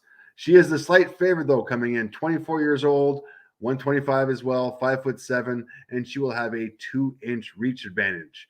Now, Sabina Mazo's fighting out of King's MMA and Muay Thai Medellin. She's Colombian. Got to go with the cartel. Now, looking in their fight history, let's start with Mariah Agapova. Mariah Agapova coming in off a loss to Shayna Dobson, who was on a losing record. Bad look. Yeah, not good at all. But you know what? She gassed out round one. She gassed out in the first 2 minutes of the round one trying to finish her. Yeah, she and failed. I'm not liking her wins against Hannah Cyphers, Mirella Santos, and Alexa Connors. Two of which were by rear naked choke, and the other one was by ground and pound. Those aren't that impressive wins at all against those opponents. Really, let's be honest. Looking at I don't know. I think Mazo's Hannah Cyphers. I like Hannah Cyphers. I used to be a fan when she was in the UFC. Now she's back on the farm, but still. Yeah, but I mean, if you're looking at Mazo's record, she lost against Alexis Davis, which is not a good loss either, by the way. But before that, she had wins over Justine Kish, JJ Aldridge, Shayna Dobson. That's not so bad. I mean, at least those names I can recognize and realize that they actually have decent records. And those MMA math. Shayna Dobson, Sabina Mazo beat her. Maria Agapova lost to her. Yeah. Different circumstances, though. And Crazy Girl Cyphers was hot. I want to add, Sabina Mazo is no longer at King's MMA. She's now at like Nino Chambly's BJJ, some Brazilian jiu-jitsu legend down in Southern California. But anyway, Maria Agapova is at ATT Sunrise, and if you check out her Instagram, she's not only there, she also went to MMA Masters down in Florida and Miami. She went to Sanford MMA down in Florida. She's been doing a tour of Florida training facilities. She's been partying too. 24 years old, like somebody earlier said, out in the nightclub partying, doing drugs and stuff. Perfect timing. But anyway, Agapova, she's 24 years old. So is Sabina Mazo. Here's the thing, though. At the face-offs, Mazo looked like she didn't want to be there. She looked weak. She looked sucked out. She had a pouty face. Maria Agapova, all smiles, beautiful tan, ripped up, looking happy, looking confident. Mazo looking kind of like, I don't know. When I watched the face-offs, I was thankful. I'm like, I'm taking the underdog. I'm taking the plus money. I think Maria Agapova was like plus 160 when I bet her, and I'm sticking with the dog in this fight because, yeah, she lost to Shayna Dobson, but I'll give excuses for her. She had an adrenaline dump that first round, thinking she could take out Shayna Dobson the first round. And Shayna Dobson's durable. She might not be the best technical fighter, but she can take a punch. Shayna Dobson, she's durable. She made it through the first round and had better cardio because Agapova adrenaline dumped the first round, and that's why second round Shayna Dobson got an easy ground and pound victory, round 2. So I'm taking the Kazakhstan girl because she's been all over Florida training, And it's not like she's just visiting these gyms. She's got pictures on Instagram. She's all sweaty right next to Colby Covington at MMA Masters. She's all sweaty with like a crew from Sanford MMA, like a crew of people. She's putting in the hours and she's putting it in at the right spots and like in the right. And you know who her main training partner's been? Jillian Robertson. Jillian Robertson's been her. Jillian Robertson's. I like Jillian Robertson, the redhead. She's good. She's fire. But yeah, I mean, no fade. I'm not really fading Mazzo because she's good too. She's aggressive. But in the weigh-ins today, if I brought Nora. Nora doesn't research. I'm like, which one of these two girls is going to win? And she's like, the girl that's blonde with the tan. That's blonde with the tan. That's Mariah Agapova. Sabina Mazo looking pale, frail, white, and just not like she wanted to be there. And I think she had a bad weight cut too. I can't really tell, but it just like her face was like emotionless. Like there was nothing. There was just no emotion on her face. Where Agapova was all smiles, like confident, happy. Yeah, I go out clubbing, I go out partying. Then I come into the gym the next morning at 8:00 and I'm training.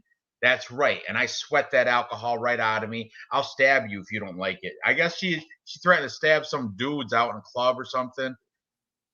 That girl rocks. I'm taking Agapova at plus, what is she, plus 160, I think? Plus 140. Look at Bout Better said John Bones Jones beat Cormier while on crack. That's impressive. Come on. That's like being a handy. I got no problem with that. I'm okay with it. Now, getting back to the fight, Mariah Agapova. I do think she does have a path to victory. And that path, I mean, she cannot stand and train with Mazo. There is no way. If she stands and trains with Mazo, she's going to be on the losing end of this one.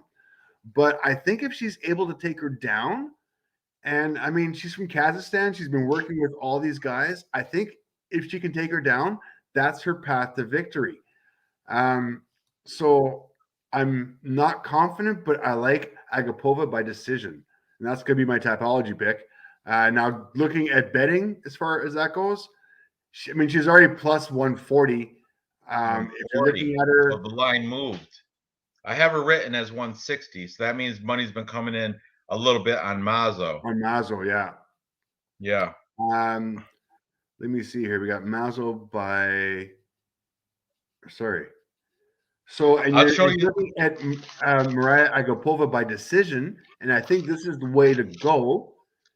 Let me show you the comparison picks.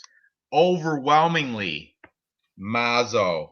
Sabina Mazo. Overwhelmingly. There's a lot of big names up there, too. Bleed MMA. There's your buddy Vlad from UFC Celebrities and Classics. Both brothers, Fight Night picks. The MMA guru who everybody loves. And decision. Yeah, they're taken by decision too. Everybody's on Sabina Mazo, but not me and not MMA fortune teller, who is out of Florida, who looked at the Instagram for Agapova and saw that she was floating around all these schools in Florida trying to improve her game. And I guarantee she learned to she was a 1,400 favorite. Minus 1,400 against Shayna Dobson. Yeah, she looked a fool after that. She had to have learned a lesson. Don't go gas out in the first round. Don't drain your adrenaline tank. Don't have a adrenaline dump in the first round, and you should be able to win. So, yeah, I'm all over Agapova. I think the lines are way off. I think Agapova should be the favorite here. That's why I'm taking her at plus money, and I'm sticking with that, and I'm confident with it. I'm going quarter unit on her. Confident with that. I'm also going to go a little sprinkle on the decision for her as well, because I do think she does have a path to victory. I think if she takes her down, she can out-volume her on the ground. She can't stand and trade with her. Strikes landed per minute, Mazo 6.56 against Mariah's 3.7. I do like the takedowns, though. And takedown defense for Mazo, 66%. So there is a path there. And if she can get her taken down, I think it's going to be her path to the decision victory, but definitely decision. And Bruce Bobtrotter says, it is unacceptable that Dana is able to just kick out journalists and then gets nothing but easy softball question. Situation needs to change. He needs to answer some more hard-hitting questions. You know who they need to be in there? They need Vlad. Dana owns the place. You know Come on. He's going to do whatever the hell he wants, whenever the hell he wants. Morgan. And not give a crap John Morgan will get in a fight with Vlad and John Anik. No, yeah, exactly. I think these journalists are all clowns anyway. They don't. Some of them are. You know what? There's a British journalist. I don't know his name, but he asked some tough questions, like putting the fighters on the spot. I don't know his name, but he's definitely got the British accent. I like him. The golden rule. He who has the gold makes the rules. And Dana's got all of it. John Morgan has a 10,000-foot restraining order against Vlad. I don't blame him. I would too. All right. So you're taking who's taking Tapology, Mazzo or Agapova? Mazzo. Good. I took Agapova on Tapology and on my bet sheet and in my parlay with it was with Phil Hawes and my pick for this next fight. Intro the next fight. Intro it. Why I gotta go relieve my. Next fight on the main card: Tim Elliot versus Matteos Nikolao. Let me get in the stats here. Hang on a second. Here we go. Tim Elliot comes in off a 2-fight win streak. He is the slight underdog, 34 years old, 125, 5'7", 67-inch reach advantage, coming against Matteos Nikolao. Coming off a 3-fight win streak, ranked number 15. He is the favorite out of Brazil, 28 years old, 125 pounds, 5'6" with a 66-inch reach. We're looking at the number 9th against the number 15th flyweight worldwide. Let's have a look at Tim Elliott, ranked number 9th. Coming off of 2 wins against Jordan Espinoza, who was 15-8.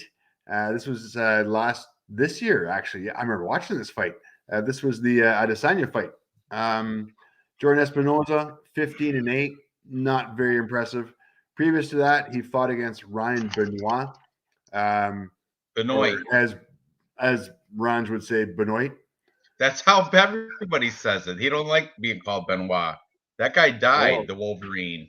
Chris Benoit. I get you know who he is? Yeah, but still, I mean, we're talking, he's coming off of two wins off of not too impressive opponents. And then previous to that, 3 losses against Brandon Royval, Askar Askarov, and Davison Figueroa. The only thing I really like about his record is his win against Mark De La Rosa, who was undefeated at the time. He won by anaconda choke. And that was where's Mark De La Rosa now? Hoping that his wife makes a nice payout from UFC because Mark De La Rosa's not. Yeah. What's his wife's name? Montana. Yes. De La Rosa now brings home the bacon from the UFC. Thank goodness. Mark is cut from the UFC. He's no longer in the UFC. So, I mean, I'm not crazy about this guy's record in any way, shape, or form. He is also 17-11 and 1 right now. And I know how you feel about double-digit losses. Yeah. Oh, don't get me started. I'll tell you. Let me get into this a little bit. All right. Tim Elliot. He's kind of like got a wild style. He's aggressive. He's unpredictable. He can come out crazy. He trains out of Glory MMA with Strauss. What's his name? Kraus. Why can't I James Kraus, right? Glory MMA, right? His girlfriend is Gina Mazzani, another female pro UFC fighter, red hair, dyed red. But yeah, she's very cute. You look at his Instagram and you see pictures of them and little video clips of them with James Krause on a boat. Gina Mazzani's like water, like a water skiing. And I'm like, all right. And then you look at Matteos Nikolao, and he's in a training camp, padded up, and in his like his no-gi, his Yep. he's training. And here's what the deal breaker, because I was on Tim Elliot for plus money, plus 170 he was at the time. At the time I picked him. However, now I've flipped my pick because of one factor I heard that's verified true too. On the show with Clint, the Pub Sports Radio, when he had his guest that Michael Cope that only bets like 2 fights, he said Tim Elliott's been in his pro debut was 2009. All right, he's still a blue belt in jiu-jitsu, a blue belt. That's one rank above white belt. You start out at white belt. Like you come in and sign up for a class and they give you a white belt. He's like, okay, you start out as a white belt and you progress throughout the time. He's been in this since 2009 and he's still a blue belt. So that means rather than being in the gym trying to improve his BJJ game, he's out water surfing with Gina Mazzani, and James Krause was on the boat too.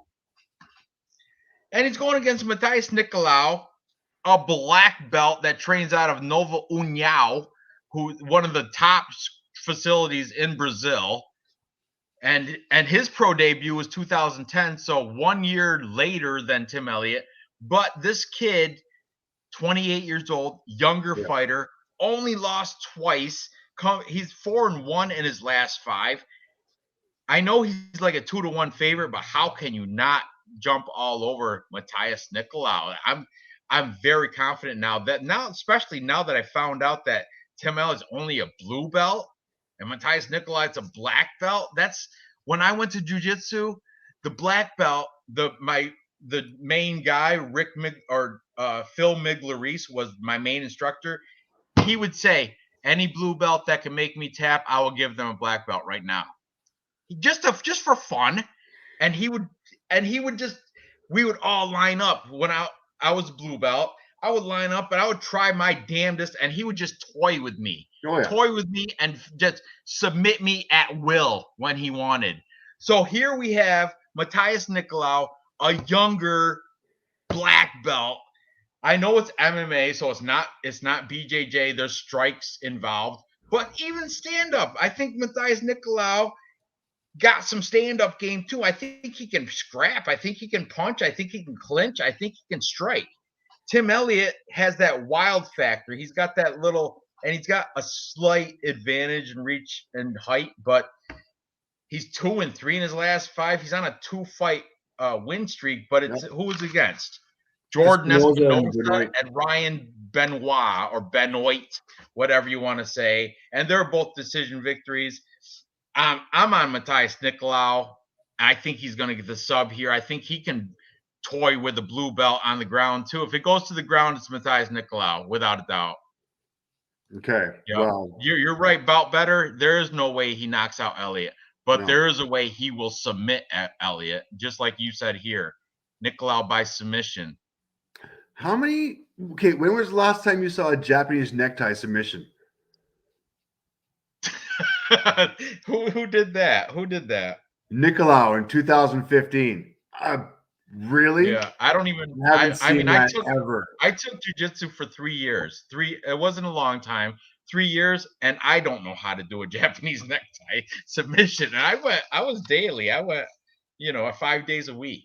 Okay, so you're gonna put this guy in with this bad concept. Yeah, I'm all over Nikolao on this one. All over. I mean, if it goes to the ground, and I think it is going to go to the ground, it's going to be wow. It'll be definitely dominating by Matteos. I don't see Gutierrez coming anywhere near this. Sorry. Yeah. I don't see Tim Elliott coming anywhere near this one. I mean, really? He's 34, about ready to leave his prime. He does have a kid with Gina Mazzani, so I don't think Matteos Nikolao is a parent yet. So you got to think, a lot of people are like, here's a kid, so what? No, I have kids, and they take a lot of my time. If I didn't have kids, and if I was a fighter, that's more time I could spend in the gym training rather than. And Timmy Elliott's not in the gym training, and when he's out on his boat with James Krause and Gino Mazzani water skiing, you know what I'm saying? It's not like, oh, it's just, yeah, just from peeking at just a peek at Tim Elliott's Instagram is what faded me off of Tim Elliott, because I was on him at plus money. I'm like, this guy, he's unpredictable, he's wild, he's got some crazy strikes, he's got, because if you watch his fights, they're kind of his last two fights, the wins, they were impressive wins. He won the decisions clean. There was no doubt about it. He outstruck his opponents. He outperformed them in every way, but it's not going to happen against this only a 2-loss fighter, Matteos Nikolao. No way. I'm confident on Nikolao, and if it stay, what's the odds on Nikolao right now? Minus 200. Stand by. Nikolao minus 188. I'll throw him in a parlay. That went down. I have it written at minus 195, so that's good. Good. Let money keep money coming on Tim Elliott. Let money. I'm all over Nikolao, and I like him as a parlay piece. Yeah. What's next? Randy Brown. Very good. And co-main event. Now this one is this is my toughest pick on the card, because I think Randy Brown should win, but you know what? He's got a mad sus chin. He got beat by Niko Price. Niko Price beat him by hammer fist off his back. He was on the ground on his back, and he beat Randy Brown by hammer fist. You know, how does that even happen? I don't even know how that happens. You hammer fist off the back. That means it's impressive. That's some power. Yeah, very impressive. But Randy Brown has some impressive wins too. He beat Alex Oliveira, one arm rear naked choke, one arm. Didn't even use his other arm. He could have been a one-arm fighter and won. He also he lost to Vicente Luque, knocked out round 2. But it's Vicente Luque, you know. Vicente Luque is top 10. He's in top 10, I'm sure. I'm sure of it. He beat Warley Alves, a triangle, round 2. He beat Brian Barberena, another known name, KO round 3. And before that was that Niko Price hammer fist thing.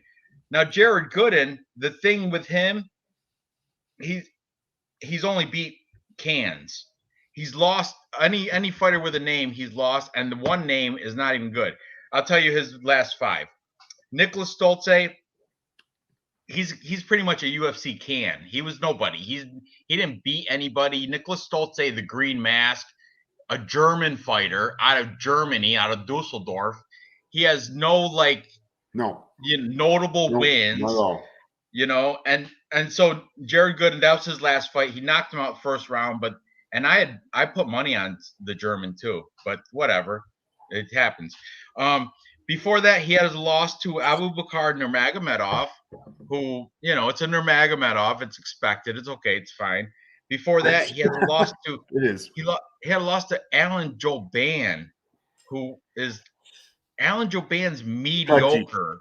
He's not exactly. He's not. I guess he's going to get a job commentating. I'm trying to get to it. He did miss weight by 4 pounds. He did. About better, yes. He did miss weight by 4 pounds.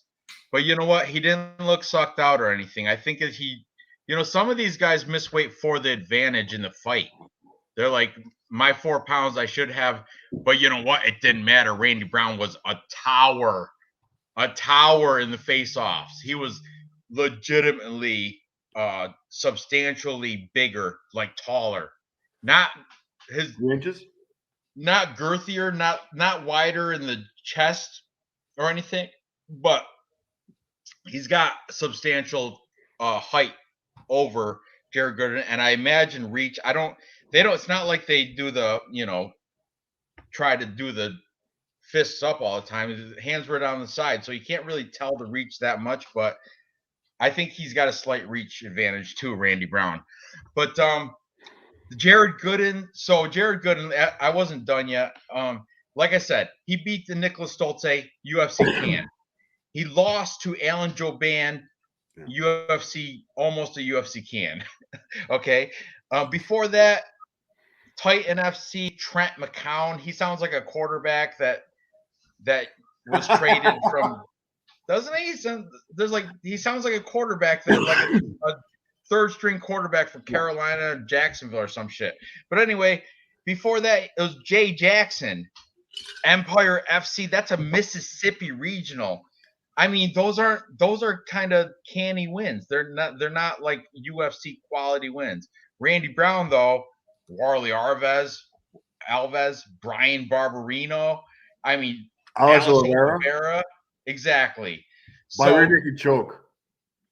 Pretty cool. I think the line is warranted that Randy Brown should be the favorite.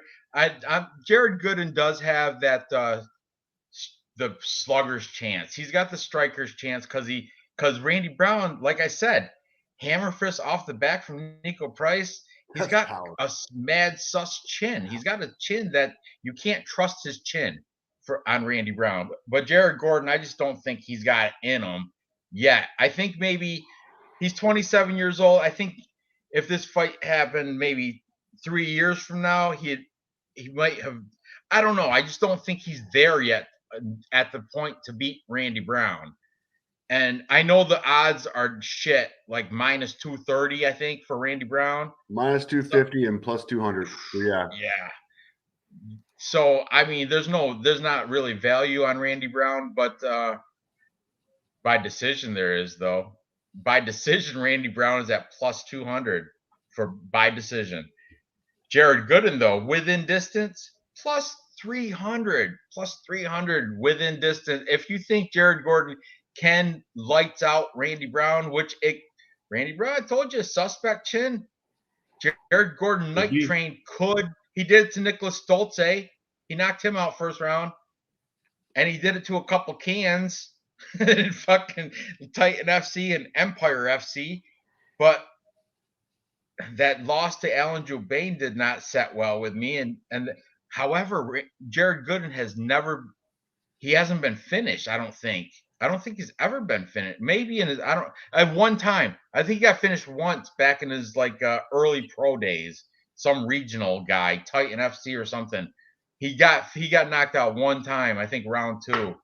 But yeah, Randy Brown should win this.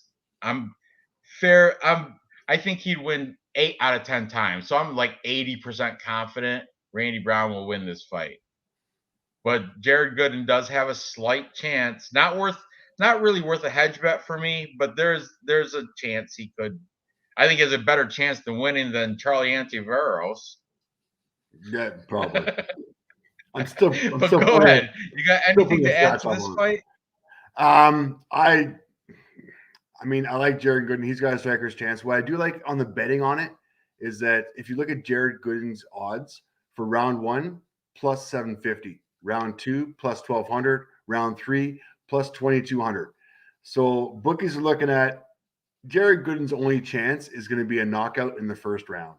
I think Randy Brown can run away from him for 5 minutes and make it to some heavier odds. I see this fight going the distance. I see Randy Brown tagging him up, but not being able to knock Jared Gooden out, not being able to sub him. If I'm looking at Randy Brown's record, I mean, yes, he's got the size advantage. I get it. He's going to be the longier fighter. Do I see him taking him out and fishing it? Maybe. He does have that one-arm rear naked choke. He does have the triangle choke. He does have the knockout over Brian Barbera as well. I mean, he does finish his fights. Can he finish Jared Gooden? I don't think so. I think it's going to be a decision. I think he's going to tag him up, and this fight's going to go the distance. So I've got Randy Brown for sure. Got him by decision, though. So, which is still plus 200. Yep, that's what I got him by too. All right, about better. So you have a YouTube channel? If you do, I will add you. No problem. All you got to do is subscribe to me. You subscribe to me, I will put you in the capper. Or you can be on this list. I'll show you the list, by the way. Look at substantial Randy Brown. Look at all. It filled the whole side. Yeah. Oh, Jared Gooden. 4 people. Clint as a live dog, Clint said. Then Dan and Alex from Perfect Probably Pursuit. Everybody else, boom, look at them all. Everybody. Oh, all Even your boy. decisions too. Shit, I Huh? thought Decision was a good call because he's a freaking knockout guy. Damn. Yeah, a lot of decisions too. Burt, Pickums, MMA Guru, a lot of them. UFC Celebrities and Classic Vlad, he's picking Randy Brown cautiously. But for real, about MMA, if you have a YouTube channel, I'm going to subscribe to you and I will use your picks next week for whatever card comes up. Try to get them out early, though, because I like to get my stuff out early, too, because I'm a busy family man. I got a lot of things going on. Wednesdays, I got kids soccer, my kid's soccer game, and he needs soccer. He needs to get some physical activity. He's starting to get chunky like his dad. Put some gravy on it. Don't do that. Me and John Morgan will split it.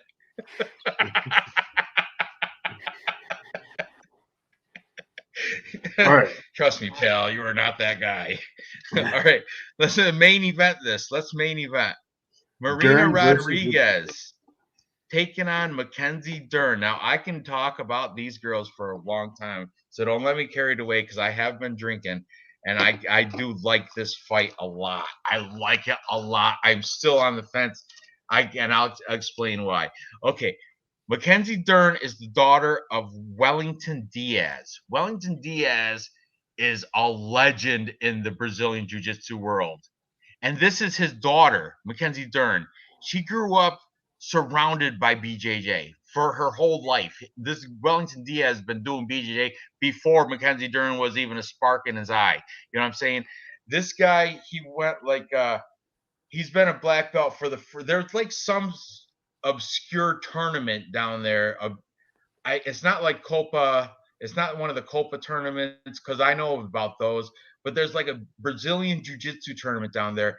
This guy's been in it since he's got like records of being this fight. You're right. Keep that shit up there. That's for real too. Yep. I'm touching myself right now thinking about them. But I'm just playing. Both my hands, bro. But anyway. All right, we got a comment in the chat. I love it. But Mackenzie Dern, this guy Wellington Diaz, he's been a black belt in tournaments for like I think on Wikipedia it said like 20 years he went straight fighting in these tournaments. He won 4 of them. Like he won the master, like the highest rank, first place, whatever. But anyway, so this girl, Mackenzie Dern, 28 years old, lovely hips. Cool. She married. She does. We're you look at her professionally about MMA. I'm getting to it, but this is part of it. Hips. You need hips for Brazilian Jiu-Jitsu. You got to use your hips to escape. You guys use your hips for wrestling. Hips are a big deal. And Mackenzie Dern's got great hips. Great hips. She married a pro surfer though. This is the fade now. She's got a pro surfer husband, boyfriend, baby daddy. Okay, a baby daddy. His name is Wesley Santos or some shit. Wesley, I don't know. She married a pro, or I don't know if they're married or not, but she has a kid with Wesley, the surfer. Okay, so she got plenty of Instagram pictures on the beach with her kid, and in the ring with her kid, and with her husband or boyfriend, whatever you want to call that. I don't know. They're probably married. I don't know. But then you got Marina Rodriguez.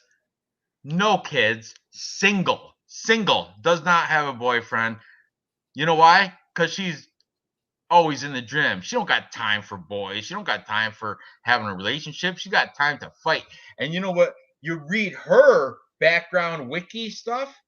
She didn't grow up as a MMA fighter. She grew up just like as an athlete, like other sports. She played like volleyball and swimming and crap like that. she took on MMA to lose weight because she had a desk job for a few years and she put on a couple pounds, but she was a natural, like gifted. Like, you know, some people are just, they say, like the universe says, everybody's gifted in one thing. You just got to find what that one thing is. Like like BC Dave, you're a prodigy at something. Maybe it's skiing. Maybe you're a skiing prodigy. I don't know.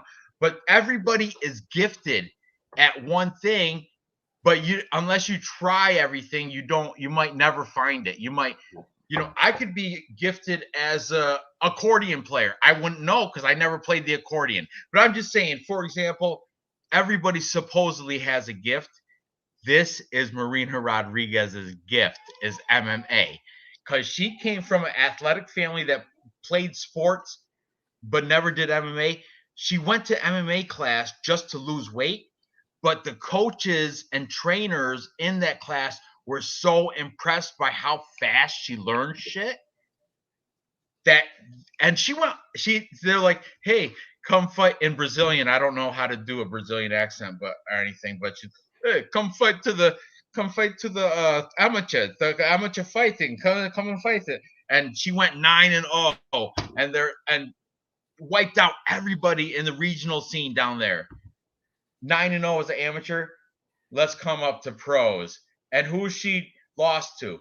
She's lost one time, and that was to Carla Esparza by split decision. That means one of the judges picked her. Okay, so if you want to look at it that way, she's just almost undefeated. She did have 2 draws. You know who the draws were against? Cynthia Calvillo and Randa Marcos. Not bad to have a draw against these Cynthia Calvillo and Randa Marcos. Not bad, okay? Then Marina Rodriguez, so now this girl comes in. She used to be like a desk jockey, some desk job, comes in, finds out she's a natural, gifted talent at MMA, a striker takes out Amanda Hebas, and she thought she won the fight. Amanda Hebas didn't even give up yet, and she's grabbing at her ankle, and she's like, "Oh, I'm not done yet. All right." And she comes back and finishes it up. Then finally, Herb Dean or whoever the ref was like, "All right, now you definitely clearly won. Stop beating this girl up." That was against Amanda Hebas. Amanda Hebas is Mackenzie Dern's loss. Mackenzie Dern's lost once to Amanda Hebas. Yeah. MMA math. She got Marina tagged. Rodriguez. And everybody's like, oh, but Mackenzie Dern growing up as a BJJ black belt, Marina Rodriguez only a purple belt. Yeah, she's only a purple belt, but she's also a natural gifted talent. Like and her trainer is also a legend. This guy named Alexander de Souza, BJJ legend. I think he's won more than Mackenzie Dern's dad. How's that? I think he's better than Mackenzie Dern's papa, Wellington Diaz. So I'm just saying everyone's doubting Rodriguez on the ground because Mackenzie Dern's a black belt. Oh, all she got to do is take her down one time and she'll have no problem. She'll just tap her. Well, a purple belt that hasn't been in it her whole life, that's already a purple belt, I think she might be able to hold her own. I don't know. I've seen her in fights. I'm not going to lie. And she is kind of like a fish on her back. She just like kind of stalls. She doesn't really, she's not good on her back on the ground. But I think she might be able to last the round, though. That's the thing. I'm putting an argument up for Marina Rodriguez right now. Striking, I would throw an argument for Mackenzie Dern right now because Mackenzie Dern knows that's her weak spot. She's on the ground. There's nobody that can in the strawweight division. There's nobody that can compete with Mackenzie Dern in a grappling BJJ, straight BJJ on the ground. She's BJJ black belt. She already showed that she beat Verna Jandiroba, and that's why I thought maybe Verna Jandiroba would be able to challenge her on the ground. But no, Mackenzie Dern's just a phenom. She's phenomenal at BJJ. But stand up, she knows that's where she's lacking, but now she's got a new trainer in Trevor Whitman. Trevor Whitman's known to make grapplers into strikers. He's known to have taken these grappling fighters, give them some boxing and MMA training, and turn them into strikers. He's like recognized for that. And she left Black House MMA to go to this grudge training center with Trevor Whitman just to improve her striking. So this is such a tough fight. It's going to be so entertaining. I want to bet both sides, but here's the thing.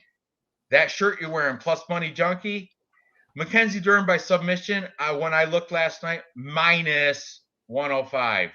And that's her route to victory is by submission. Okay, you got to admit that.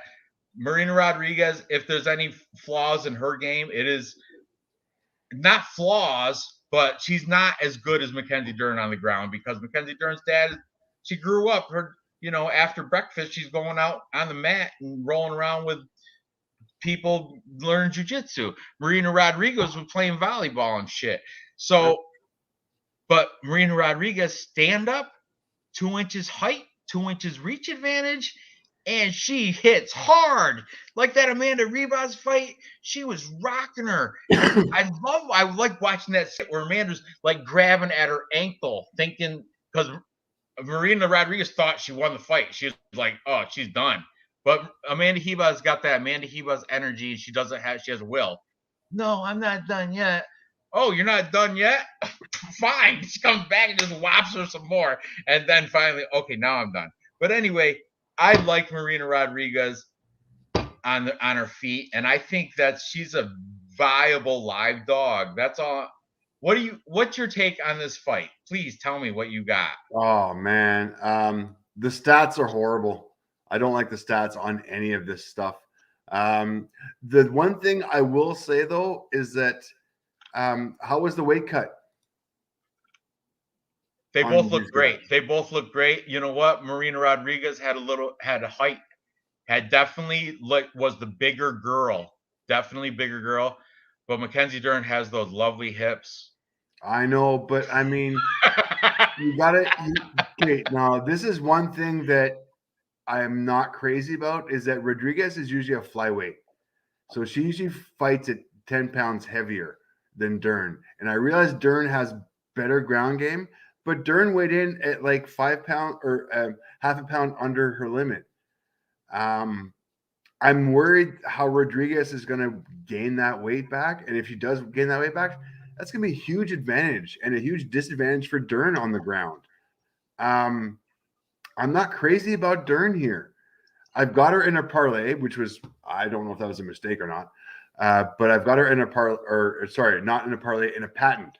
So I can cash it out and it's not going to, and even if she loses, I still make money. Right. I wish I had that on Bet Online. They have that for DraftKings too. I can't bet DraftKings New York, but you have that option. You can cash out on a parlay. Like if you have a 5-fight parlay and you won 4 of them, you can cash out before the 5th fight. Yeah. I don't have that option. And once you're in, you're locked. You gotta go through all this. You gotta sweat it out. It's an emotional fucking roller coaster. Oh, it's horrible. Bet365 is really good for that. They offer cash out options. I make more live betting football than Bet365 is out of New Jersey, right? I can't do them. Get an IP address somewhere. I heard in Canada you can go right to the convenience store and make bets. Oh yeah, for sure. You can't do that in New York. I can't go to my local convenience store and buy a pack of smokes and make a bet. Yeah, but the problem is that it's pro line and it's not, your odds aren't good and you've got minimums and yeah, it's not. Yeah, I know, Silky B, I get it. I'm still on the Dern bandwagon. Don't get me wrong. I've got her in my Tapology. I've got her in my bets. I've got her across. I've got money on her. But I know that Rodriguez is going to come in heavier. If you look at the stats, strike landed per minute, Rodriguez 4.89, Dern 3.64. I'm not crazy about Look that. at this right here. Look what Max Ross has to say. Mackenzie Dern has a better chance at a KO than Rodriguez does on the ground. That is for sure. That is for sure. But Yeah, like Dern doesn't. I mean, if you look at the stats, Dern doesn't finish that many fights on the ground. I mean, it's not. She likes to stand. well, she had the knee bar against Hannah Cyphers. Yeah, no. But I mean, she likes She to had an stand. arm bar her last against Nina Nunes. I get it, but she's standing and like trading before she drops. And that Verna Jandiroba, that was all striking. They didn't even. I don't even think they went to the ground. That was completely striking. That's what impressed me about Mackenzie Dern. That fight against, because I picked Verna. I thought Verna, I liked her. She wears that Robin Hood hat, and she got the wonky eye, right? She got Verna's got the wonky eye, right? She got like a wandering eye, lazy eye. Yeah. And she wears that stupid Robin Hood hat, like the hunting hat with the feather out of it. Look like the fox from the Disney Robin Hood cartoon. But anyway, Verna Jandiroba, I was high on her, and her BJJ game I thought it was top notch. And then I was like, oh, this is going to be a BJJ showdown. But what happened? They stayed standing up. Mackenzie Dern beat her up on striking. So that's, this is a very tough fight to pick. But look, about better. Dern's wrestling is bad, but her BJJ makes up for it because she can go on her back. Wrestling and BJJ, they're similar in a lot of respects, but they're also very different. For example, wrestling, if you go to I wrestled. When you go to your back, you lost. In wrestling, you're on your back, you lost. But jiu-jitsu, you're on your back, and you have a whole flock of new moves you can do off your back. You can throw in triangles, and you can throw in like different like body locks and stuff off. You can do shit off your back, Kimuras and stuff, Americanas. But in wrestling, as soon as you hit your shoulder blades, hit the mat, done. You're lost. That's why when I transitioned, like I didn't have a choice, but when I wrestled in college and then I went to BJJ after college, I took on BJJ very well, but I was shit off my back. I couldn't do stuff. But Mackenzie Dern, she's and like, yeah, wrestling is different that's what a good point. Yeah. I mean, I can't bet against Dern. Nina Ansarov, that's Nina Nunes now, right? Nina Ansarov, right? That's Amanda Nunes' wife. She's the woman too. Nina is, by the way. Amanda's the male part of that relationship, by the way. She's the alpha. She's the champ. Really? You know what? She runs that house. If Amanda and I were in a relationship, she'd be the alpha still, yeah. Yeah. I hate to say it. I get subbed every night. I'm not, no fucking joke. Yeah, Dave, come rub my feet. Okay, Amanda. Please don't kill me. I wonder if that's how it is with Mackenzie Dern and her surfer boyfriend. I bet you, because I was shocked because I was like, I just typed in Mackenzie Dern husband today. I did this today. I was like, Mackenzie Dern husband, and it comes up with some like light-skinned black guy named Wesley. I'm like, what? I was expecting. I'm a surfer fan. So is who is Bob Better? Bob Better is a surfer too. Who is? We got this. Oh, Bob Better? He's a surfer? But I was like, what? Who is this guy? I was totally expecting something different. But then I typed in Marina Rodriguez, single. That's right. No man, no girl, just about fighting. Because she's older too. She ought to think she's running out of her baby making days. She better, yeah, she's 34. After 40. You laugh, but it's true. After 40, you shouldn't. You know what? Because my kids came late in my life. We apologize. So we went, and my wife is only 2 years younger than me. So please, she's up. I'm old. But anyway, my wife when she got redneck old. What? Listen, this is legit stat. After 30, the doctor told my wife after 35, the chances of having a child with Down syndrome increase substantially every year past 35. Like, you know what Down syndrome is, right? And Touchdown. so what?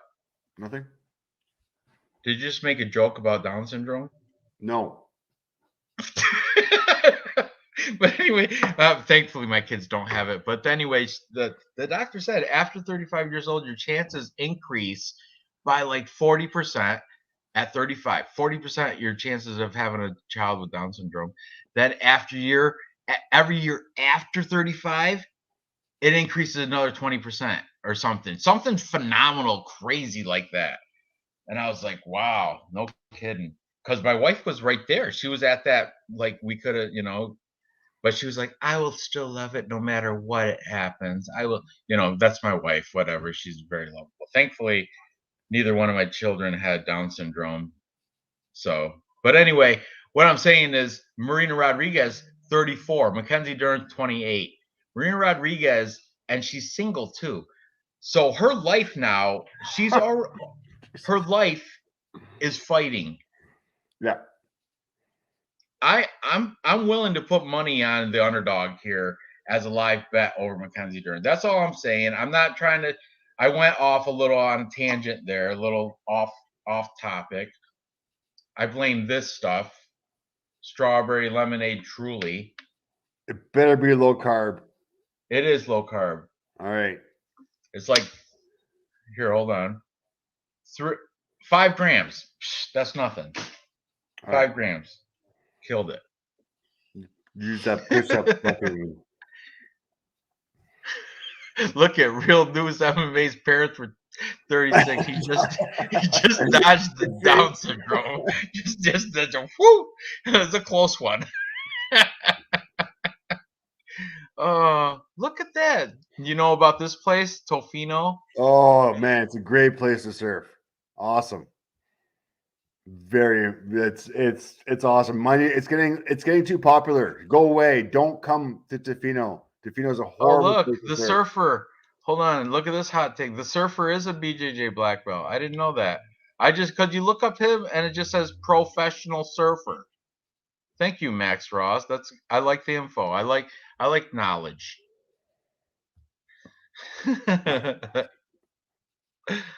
All right. I'm still on Dern, regardless of whatever you want to say. I'm still on Dern. I think. Yeah, and I'm not changing my Tapology pick. It's my Tapology pick's Dern, but I'm not putting her in any parlays. I think I'm actually going to hedge bet Marina Rodriguez for that plus 400 decision. I like that. I think she might be able to hold her own and survive on the ground. And if it stays standing up, Marina Rodriguez should be the superior fighter. I would say standing up. She's gifted. She's a natural. She's got natural talent. So as far as round betting, in Bet365, Mackenzie Dern by decision or by points, plus 550. Rodriguez by points, plus 450. Yeah. If it goes to decision, I think Marina Rodriguez should get it because of striking, the substantial strikes. Mackenzie Dern might have control time. That's where she would win decision by control time because of, like I said, Marina Rodriguez off her back is not that great because she's still not as polished, not as experienced as a black belt like Mackenzie Dern. But standing up, she's got a lot more. She's got the stars standing up. She's definitely the favorite standing up, I think. And her punches hurt. I seen her. She rocks girls. She rocks them. They feel it. And she's beat other good BJJ girl. Tisha Torres is a BJJ black belt, I think. She beat her. Amanda Ribas, isn't Amanda Ribas? She's Brazilian, and I think she's probably black belt too. So I know Mackenzie Dern's husband and father, legendary black belts, and the whole family's black belts. I think even her kid's a black belt. But anyway, it's just, I don't know. there's levels to this game and there's levels to BJJ, but I think Marina Rodriguez is close enough to maintain, not to get submitted. She hasn't, no, she lost once by split decision. She's never been submitted. She's never been finished. Yeah. She's gonna come in heavier. She's gonna be 10 pounds heavier at least. 10 or 15 pounds heavier. I guarantee. Yeah, I know. She's gonna have that weight advantage, man. It's gonna be scary. I mean, Dern is not a given at all. It's that weight thing that fucking gets me. Like, I'm really worried. Like, I think. Look at Dev the Dude. Welcome to the show. Dev the Dude's on Rodriguez too. I have a good argument for Rodriguez. I like Marina Rodriguez in this. I'm usually all about the BJJ, the better belt, the black belt, but Mackenzie Dern, I don't just like, she's a mom. She got the family. Marina Rodriguez she don't got no boyfriend. She got no family to worry about. All she got to worry about is improving her BJJ game. You're starting to talk yourself into it. I am talking myself into it. You're trying to talk yourself into it. And the loss, look, Dev to do it. Her loss, the split decision to Carlos Barza. Yeah, I think it was a robbery too. I didn't want to be the only one going out and saying that. That was a robbery, just like Lupi Godinez against Jessica Penny was a robbery. I don't think it was that close, though. Honestly, I don't think it was a split on that one.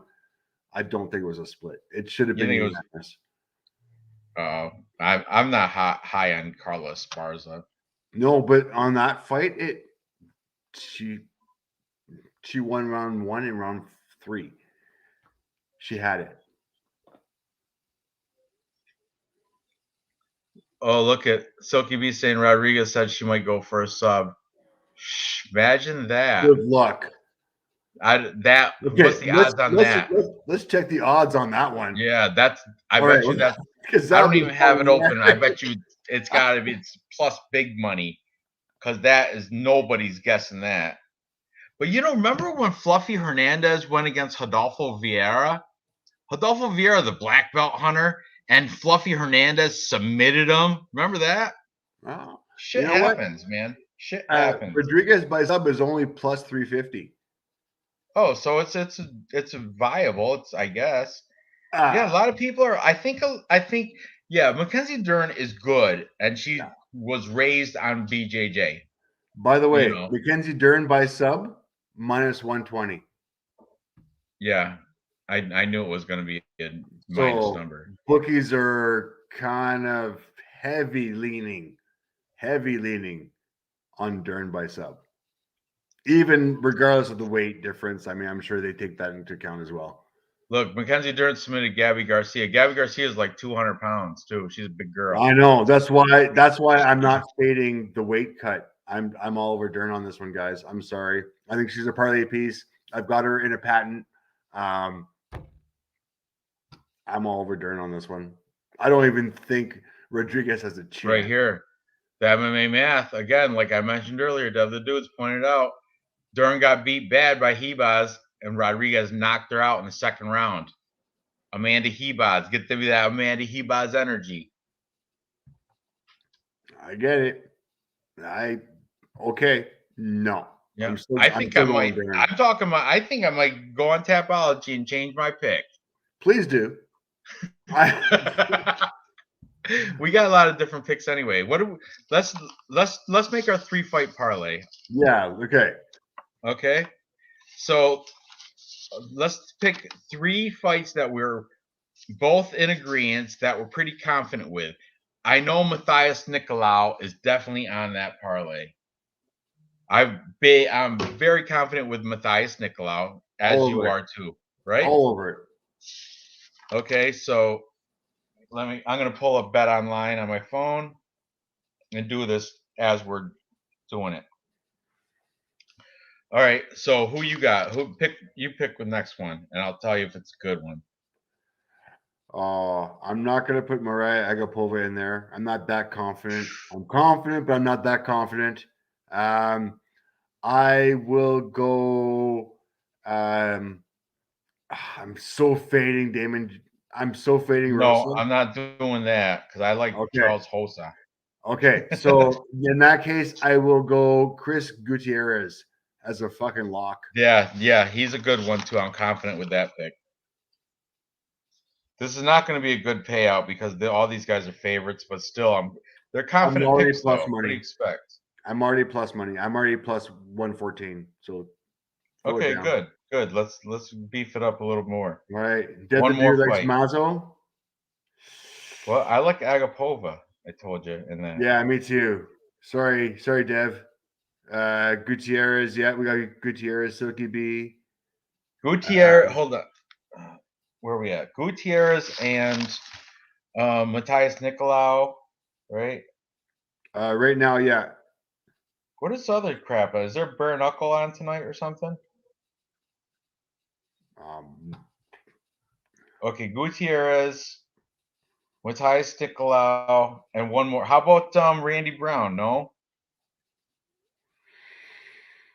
Nervous about Randy Brown? What are my odds on Brown? Minus 220 against Jared Gooden. I got minus You know what? 240. I don't think the Beast is going to knock Randy Brown. I don't think his suspect chin is that suspect. Or how about Loopy? Oh, she's 305, minus 305. Now Randy Brown is minus 250. Yeah, that's Loopy a is better. minus 300. Yeah, I'm more Randy confident. Brown's better. Honestly, I'm more confident in Randy Brown than I am in Loopy. So I'm all over Randy Brown. Let's do that one. Okay. So there you go. 3 fights. Let's see what it pays out. Plus 217. I'm in. Bet placed. I'm good with that. I got plus 200. How much am I putting on this? I don't know. I put half a unit. I put half a unit on all my shit. But Sure. I mean, it's easy. It's full unit if I'm real confident.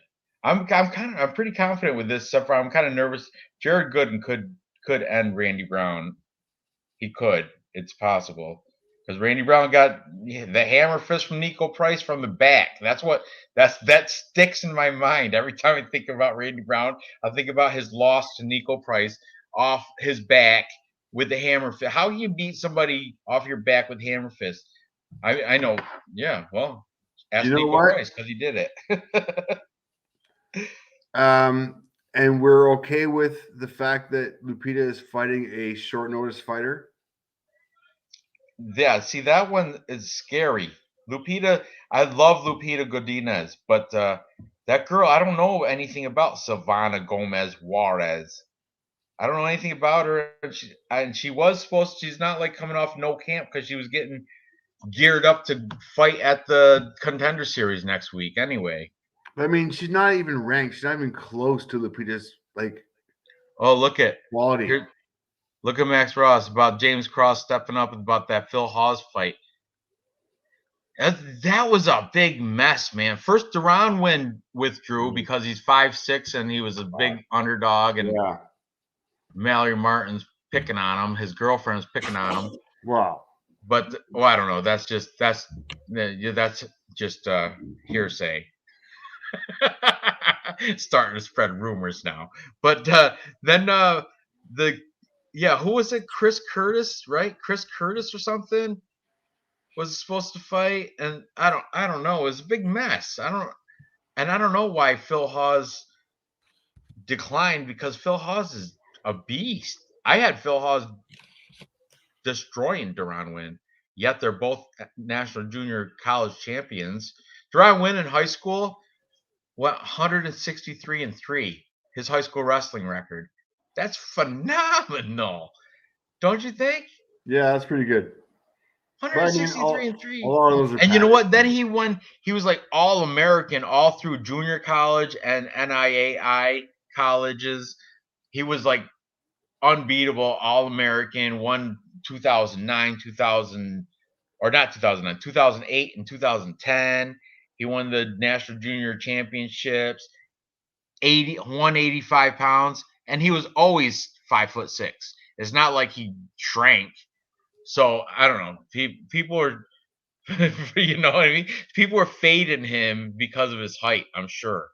because that Antonio Arroyo, he made work of that dude.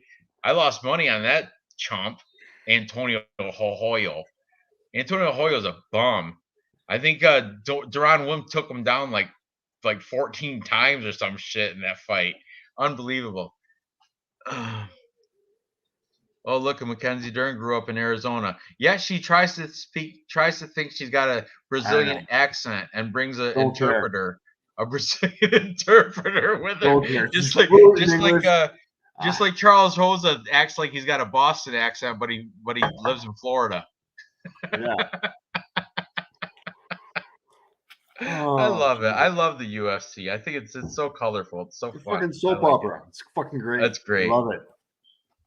Dev the dude. Dern isn't that good. Yeah, she is.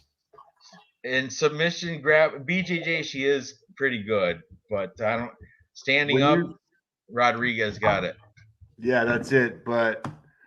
And Dern can take somebody bigger than she is down, and even she has a 10-pound weight advantage, as long as she doesn't get tagged. But, anyways, tell these guys. Do you have any underdog?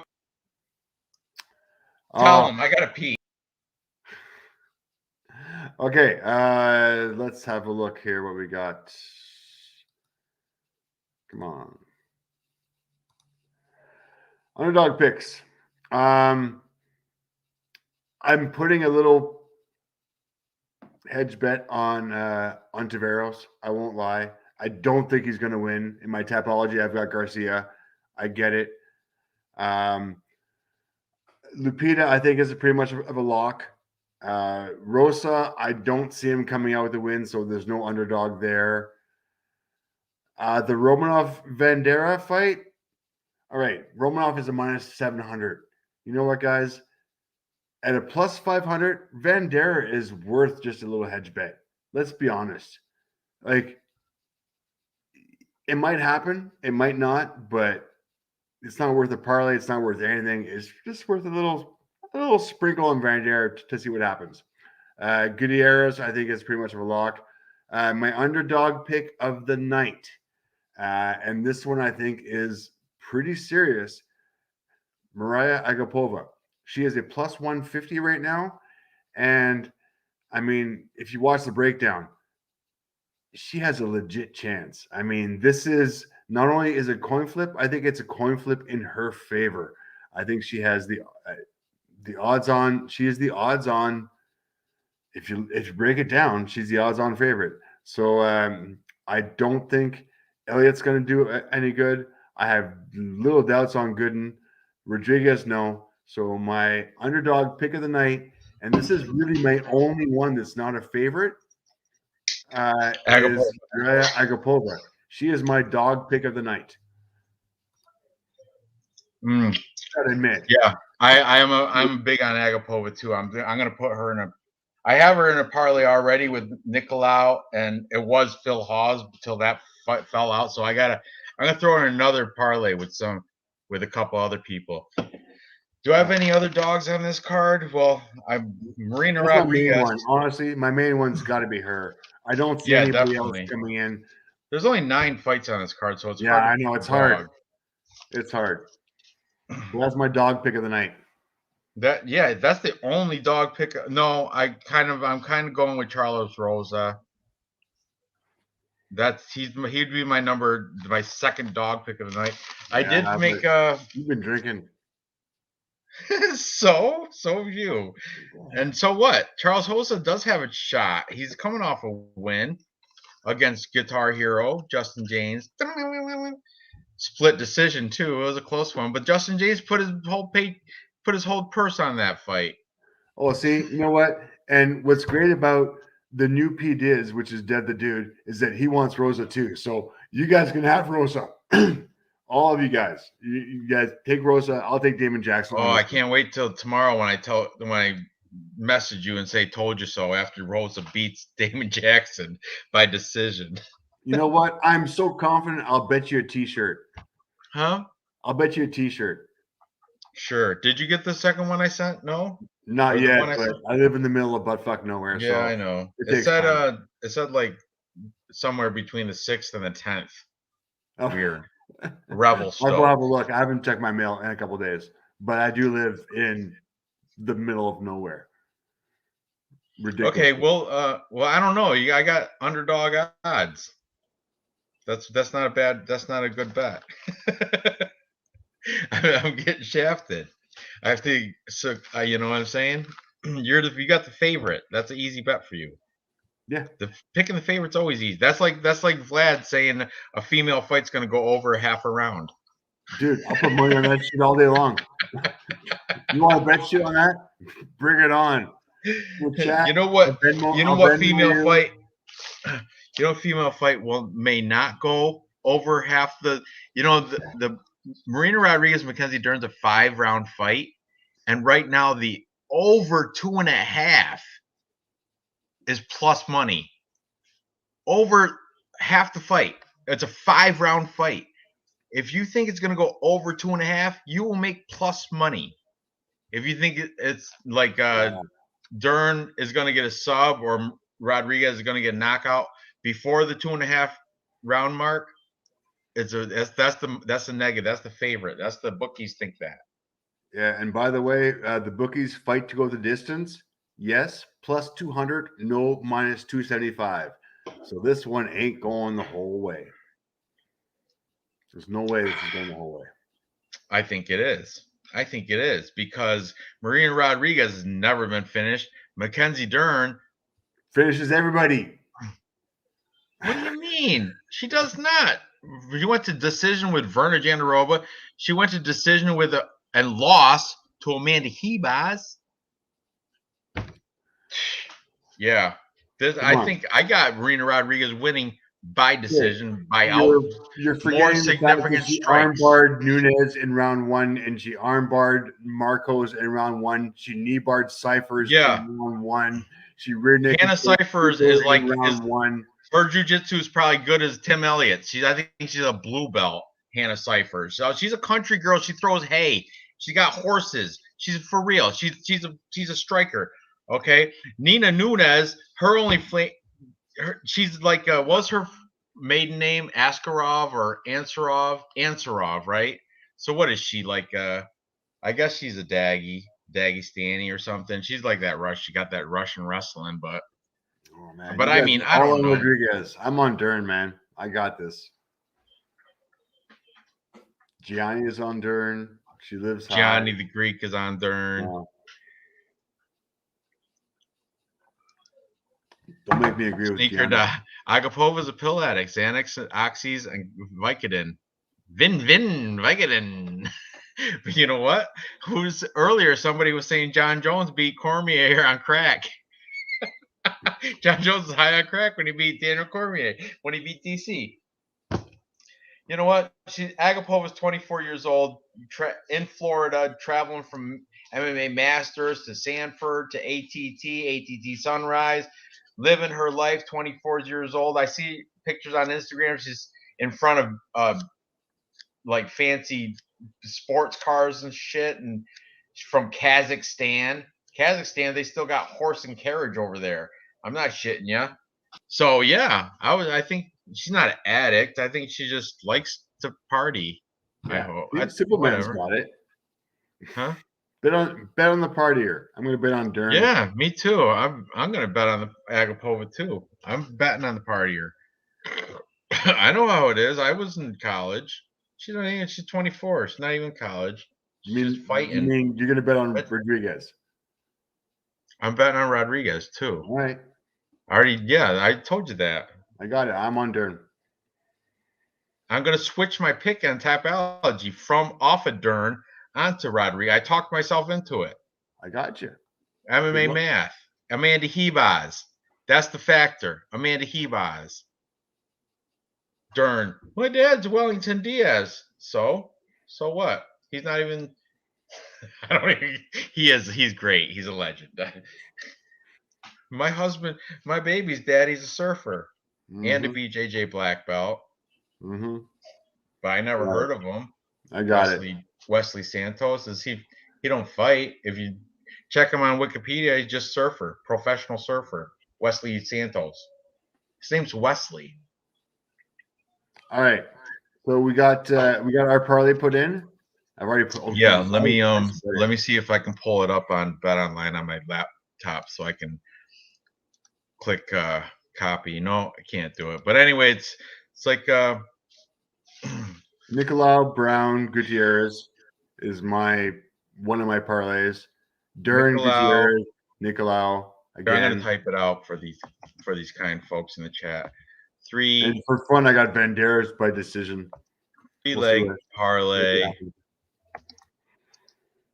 Okay, is Nikolao. Who else was it? Gutierrez. Yep. And Brown.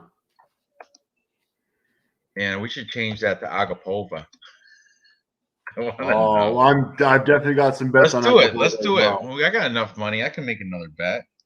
Let's do it. I'm gonna put it because Agapova is a underdog. There's a race to raise the price. I'm putting single bets on Agapova. What's that? I'm placing single bets on her. I don't want to put her in a parlay. I don't want to put her in. I'm putting her in a parlay. In my show parlay right now. I mean, one unit pays off $620 or $625. I gotta do it. Are you gonna put money on Tyson Fury? I hadn't been thinking about it. What's my odds on him? Oh, I don't know. I think he's a favorite. Somebody in the chat, I'm sure, knows. What's the odds on him? Is it minus 275? So is he gonna knock him out? I don't know. I'm not a big boxing bettor. I don't really even follow it. I'm not gonna pay for that pay-per-view to watch that, but I'll watch the highlights the next day. You know what I'm saying? You're gonna crack stream it like I do. I got ESPN Plus, so this stuff I'll see fight nights I can see for free. When it comes to pay-per-view UFC though, I have to pay. By the way, streams don't work for me anymore. By the way, I have DAZN, so I'll actually be watching it on DAZN and paying for it because I got DAZN for NFL. So yeah, I'll definitely be watching Fury on DAZN. Mariah Agapova is a plus 169. That's great. That's great. The odds went up because I had her written down as it was less than that. It was like a plus. Oh, it was a plus 150 earlier. I got 169 now. What did she slip on a banana peel or something? Who else did I do? Nikolao and Gutierrez. Okay, so all three of them together in a parlay. Plus 503. Get the absolutely. What do you got? Plus 503. For what? For mother effer. For a parlay with Agapova, Nikolao, and Gutierrez. I like all those.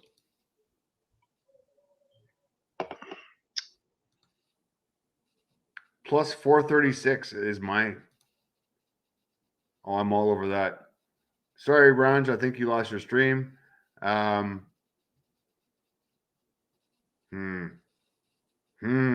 Agapova, Nikolai Gutierrez, 3-team parlay. Oh man. Reboot the stream sometimes because you're all good, homie. I got you, buddy. Good. I very much like that Agapova, Nikolai Gutierrez parlay. Deontay Wilder. Dev the dude loves the underdogs. He loves the plus money. I like that.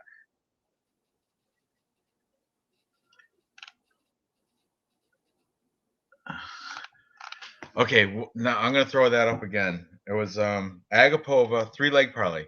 3-leg parlay. Agapova. How you spell Gutierrez? Hold on, I got it. Gutierrez. Jesus Christ. What is your fucking spell check? Gutierrez and Elliott.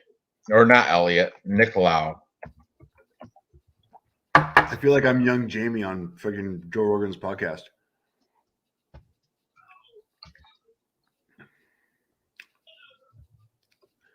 All right, I like Jamie. He makes that show, Jamie.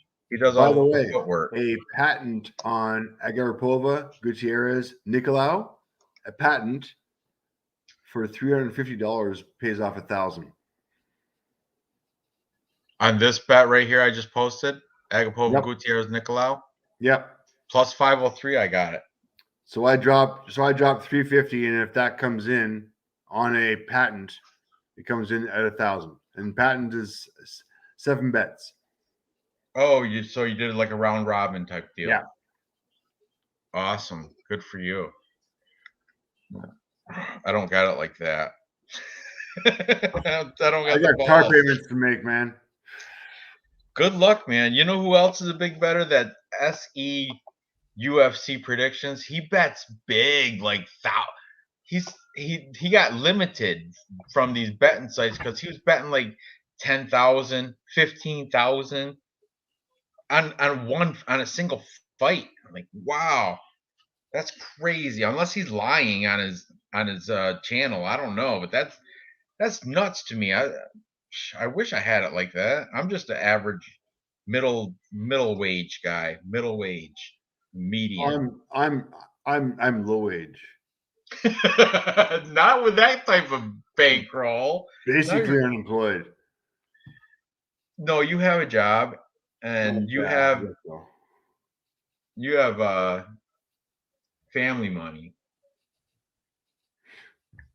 No, I don't. I have family security. It's different than family money. I don't get access to family money.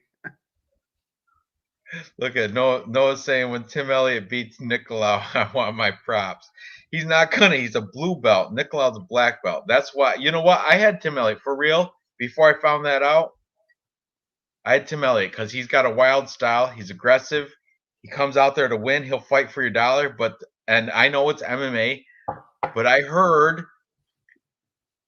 And if you look at Tim Elliott's thing, he's water skiing and he's a blue belt. He's been doing this since 2009. You think he'd move up a belt level, and he's going against a black belt. That's what turned me off of it, Noah.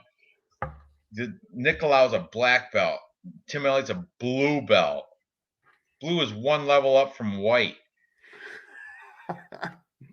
I mean, for real. So mean. All right. I think we got it all locked in now. All right. So how long have we been on? Almost 3 hours. I'm pretty nice and drunk. Yeah, we can end this. So yeah, you have any other props or plays? Are you gonna hedge bet Jared Vandera?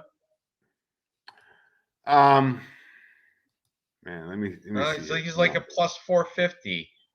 Plus 450, and you know what? He's all coming off he's 3-2 in his last 5, coming off wins. And that guy Romanov gassed out in the second round against Espino. I did hedge bet $5. There you go. What's that payback? 50? 60. $60. That's awesome. That's awesome. I had hedge bet him too. I'm gonna root for him too. I'm gonna be eating my popcorn, and I'm gonna be. I always say popcorn because I don't even really eat popcorn. It gets stuck in my teeth. I can't stand it. Well, dude. But empty carbs, don't do it. Empty carbs, what? No. For $5 to make 60, it's a fun bet. I mean, I gotta keep myself interested. What are you eating nowadays when you're hungry? If you're not eating carbs? Oh, lettuce. No, protein filled fridge full of hard-boiled eggs. Barbecue. What are they? 4 grams of carbs per egg, isn't it? Dude, those carbs are allowed. I know. Eggs are the ideal diet food. They're full of protein and low carb, they have some cholesterol in the yolk, but still, their eggs are great diet food. No, I've got a tuna mix that I have that is perfect. I've got like it's massive protein, barbecue chicken breast, boiled eggs, Beef jerky. Beef tuna. jerky's good. No, I'm not touching the jerky because I use salt for so many other fucking things. Oh yeah, that's very salty. But you know what? It's low carb. I get it, but it's not. Yeah, I spend $20. I go to the butcher that's in town here, and he smokes his own jerky, and it's probably the best thing I've ever tasted in my life. So I get $20 a week, and that's all I do. Belts don't mean shit. Noah Allen, really? Belts don't mean shit. I think they do, but you know that's me. Yeah, Look at and 3-hour breakdown on 9 bum fights. That's right. Damn right. But you know what? Your boy, Mr. Arkansas, goes on for like 8 hours and talks about other cappers. You don't need, you know. So, hey, it is what it is. Take it for what it is.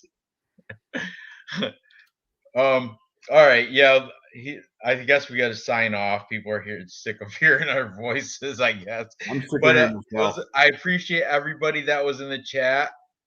I know. You know why I didn't join the Mecca? Because I can't filter through 8 hours of live stream to find out. You know the it's just too much. It's too much. I can't. I don't have the time to invest into Mr. Arkansas's live stream. I can't sit there and just go through it just to. I don't know. It's just different. He doesn't have timestamps or nothing. But I do. I tune in every once in a while just for the background noise, and But you guys, good luck on the Mecca. I know what the Mecca is. It's like that tournament of cappers, and they for real. But then he's got it weird. Like you can get voted out and stuff. Like it's you have to stay. Like I don't know, the person with the least amount of wins can get voted out or something. That he kind of has it like a Survivor type Mecca thing. It's odd. I'm not fading. I'm not smacking on it or nothing. It's cool. It's just I don't have that time to invest into being part of the Mecca. But I do tune in every once in a blue. Just I have no hard feelings against Mr. Arkansas. Just got very long streams, very long live streams. He had record ones. I've seen him go on for over 20 hours before. Like holy shit, this guy. Does he ever sleep? How does he even do this? How does he even go? My longest stream was 8 hours. That was with Dave, and I was wasted. Oh, I was perfectly fine. Huh? I walked off camera and just let it kept running.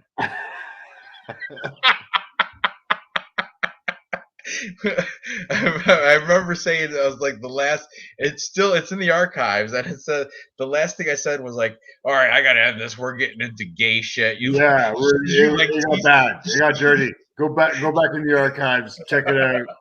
Scroll through. Who did you like? You like Brian Ortega, and my guy was the Kyler Phillips. Oh, I like Kyler Phillips. If I was gay, I'd probably dig Kyler Phillips. That'd be my boy. That's when I realized this has been too much. And my wife came down and yelled at me for being too loud. Oh yeah, that was a rough. I cannot believe. Allen said he went on 55 hours. That's crazy. That's how. I still can't believe Volkanovski got out of that Ortega choke. I don't care what you say. I cannot believe Volkanovski got out of that choke. Ortega should have had that.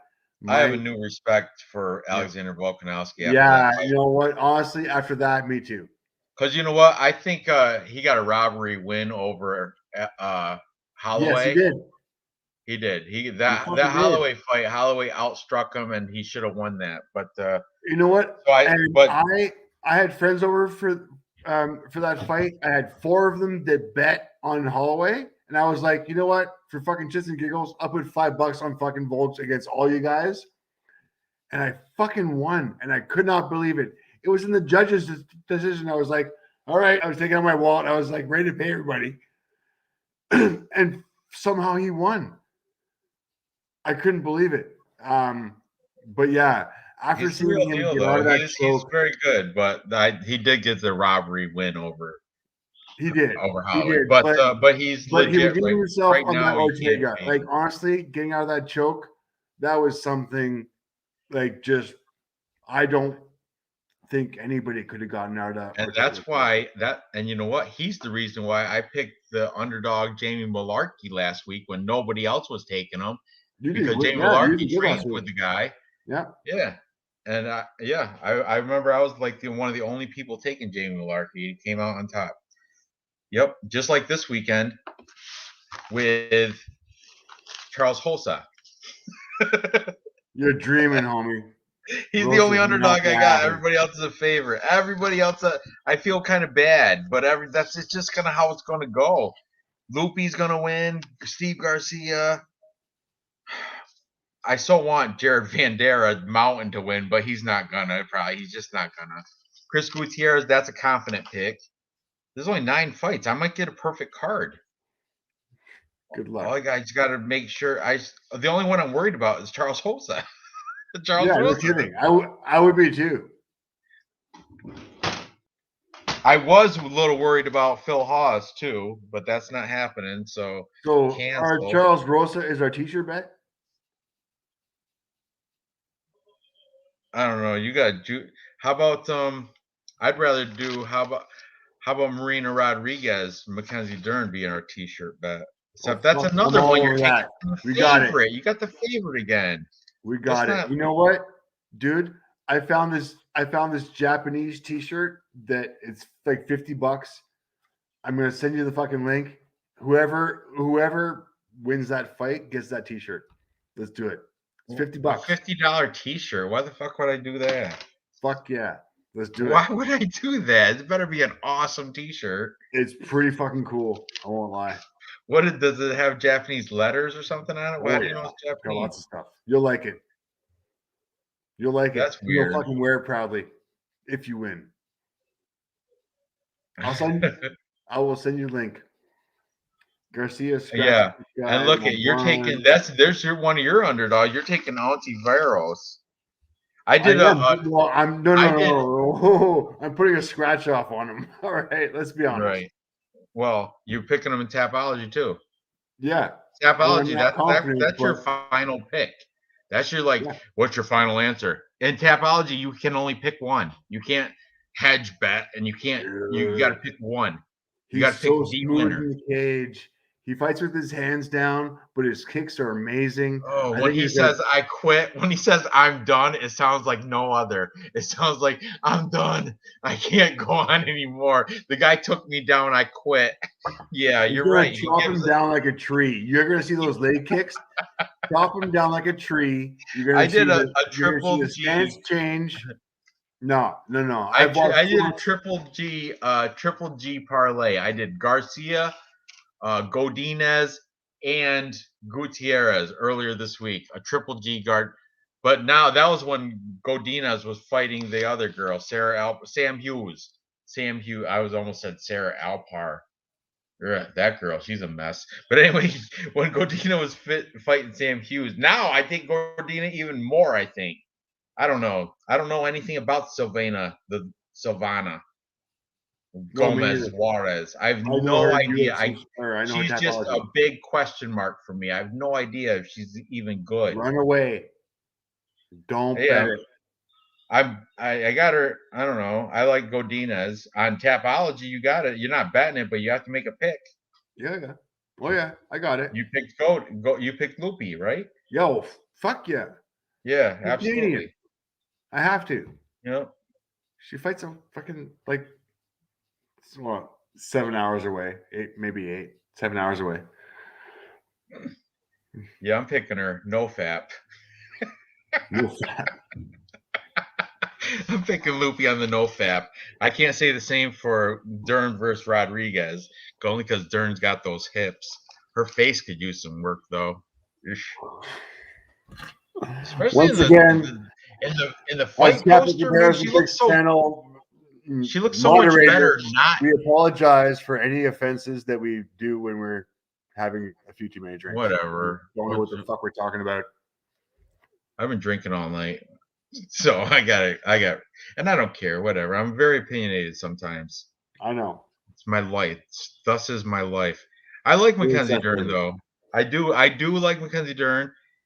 I didn't change my pick on Tapology yet. She could very well get a submission victory, but I like Marina Rodriguez because she doesn't have a lot of the baggage that comes along with having a family. I'm not knocking a family, but it does a daughter and husband and all that takes time away from training. Marina Rodriguez has none of that. All she has is training. She doesn't have no boyfriend. She's not seeing anybody. She doesn't have any kids. I would agree with you on all terms except for Dern. I would on every single aspect except for. You know how James Lynch has MMA pro picks? He interviews professional fighters and asks them who you think is going to win a fight. Yeah. I wonder if he ever did that with Amanda Hebaz. Oh, Amanda Hebaz, who had a unanimous decision over Mackenzie Dern, but got knocked the fuck out by Marina Rodriguez. I wonder what Amanda Hebaz has to pick. Wonder what she would say if they said, "Who do you think's going to win this fight, Mackenzie Dern or Marina Rodriguez?" I bet you Amanda Hebaz would be like, "Marina Rodriguez, she knocked me out." I'm just saying. I'm not anti-kids. I have two kids of my own, but I'm being realistic though. They take a lot of my time.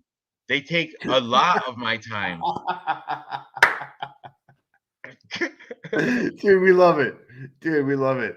Honestly, Yeah, I love my children. I love them both. I have two. I have a daughter and a son, but man, they do take a lot of my time. I'm just saying, Mackenzie Dern, she's got a daughter, and I seen her in the Instagram at the in the octagon with the daughter and stuff, playing games. Marina Rodriguez has no kids. She got no boyfriend. She got nothing to do with that. Okay, what's up? Okay. I got a kid. When I wake up in the morning, I don't feel like going to work. I'm like, damn it, I gotta support my kid. And I go to work and I fucking do it and I put it out and I pump out every single fucking day because I gotta support my kid. So I'm not buying it. No way, man. Dern's got the skill. She's got the cardio. She's got the talent. She might not have the size in this fight, and we talked about this. She does not have the size here, but I think from all the videos that I've watched, she can outstrike Marina Rodriguez? You think she's a better striker? Doesn't matter. From all the videos that I've watched and from all her BJJ that I've watched, I think she can take down the bigger person, and I think she can sub her. It might go decision, but I'm heavily on Dern, and the motivation is the kids. The motivation, you know what? If you're a party girl and you're going to the bars, you're not motivated to win the fight. You're just motivated to live. Yeah, life. Tell that to Agapova. Here you go, contradicting yourself. That case, it's different. In that case, it's Maria Agapova. That's different. I have stats to back me up. Come on now. Yeah, what's that? Marina Rodriguez has never been submitted. She has never been finished. She has one loss to her name, and that was a robbery split decision to Carla Esparza. Come on, how can you be negative against Marina Rodriguez? How can you say anything not good about her? Nothing. I'm just saying that Dern only has one loss, and that's to Ribas, and that was a freaking joke. Marina Rodriguez knocked out round 2. It was a unanimous decision. There was no knockout. It was a unanimous decision, and Marina Rodriguez knocked her out.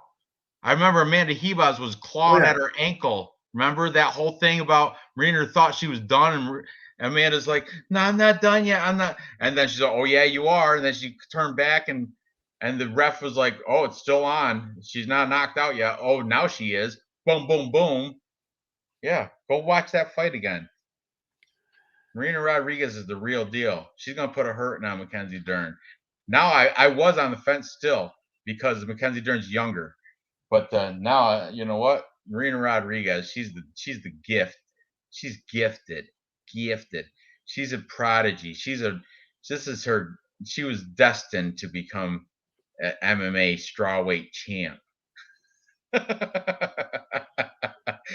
Speaking a lot, real high on Marina Rodriguez now. I think she owes me a date. You really are. You're fucking pushing your fucking luck here. I She's get still it. single. She's single. And you know what? Mackenzie And Dern's she will have a 10-pound advantage tomorrow night. She will. She's going to come in 135, 137 at least.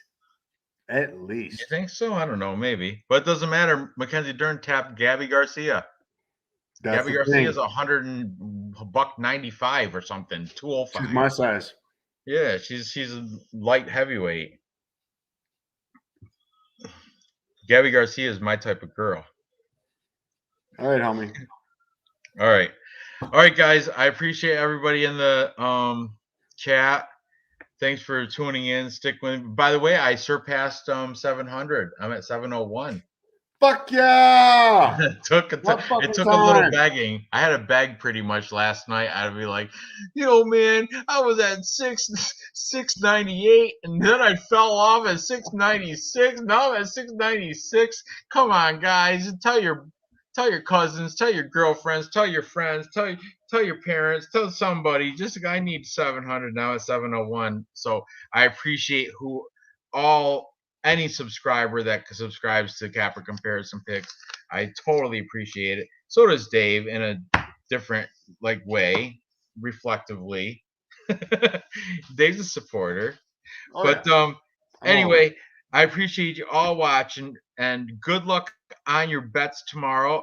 Me and Dave, we have a bet on a t-shirt bet for the Hosa. I'm pretty much giving him the good odds because he's taking the favorite and Leech. Damon Jackson, but I'm willing to bet a t-shirt for that. And yeah, I hope all you the best luck tomorrow. Join us on Tapology. BC Dave homies. Yeah, Tapology. Add Ranj Capper and BC Dave. Tapology. You can come into our little Tapology tournament. It's about bragging rights. There's this one dude's been winning 3 weeks in a row. What's his name? Kairos EI. Oh my God, this guy's fucking knocking out of the park. He is. He went he only got one wrong last week or something. I know. And the week before that, he only got 2 wrong. He's been killing it. Kairos, that's his name. It's Kairos.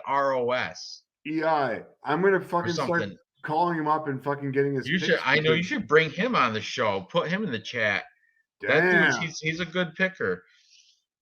I haven't seen MMA Genie /Pain /Cowboy on there. I haven't seen that kid on there for a bit. Noah Allen, come in here, man.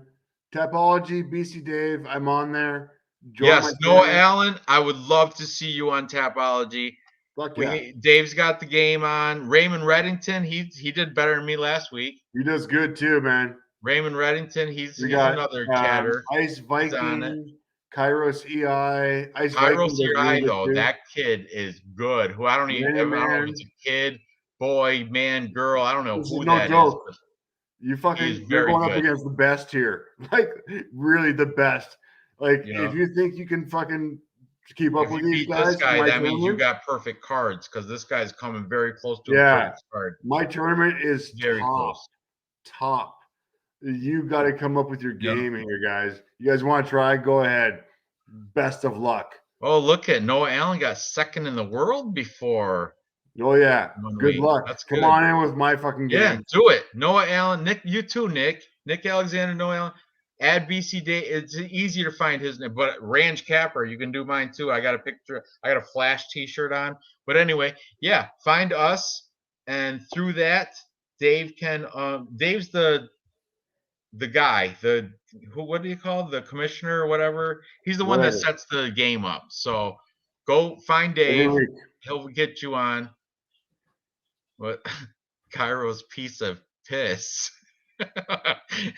Is he British? That sounds like a British statement. Piece of piss. Man. The guy's pretty much fucking immaculate for the last 3 weeks. Cannot impress how much. Well, good. Noah Allen's going to do it tonight. He just left work. All right.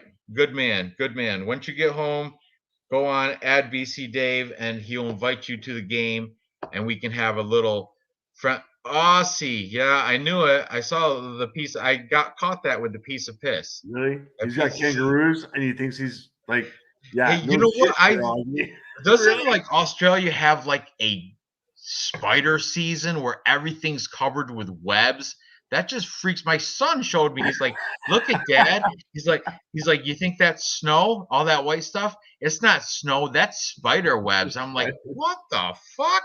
I'm like, why would you? How would you even step out of your house with that? It's like everything was covered with webs. All the trees were just pure white of spider webs.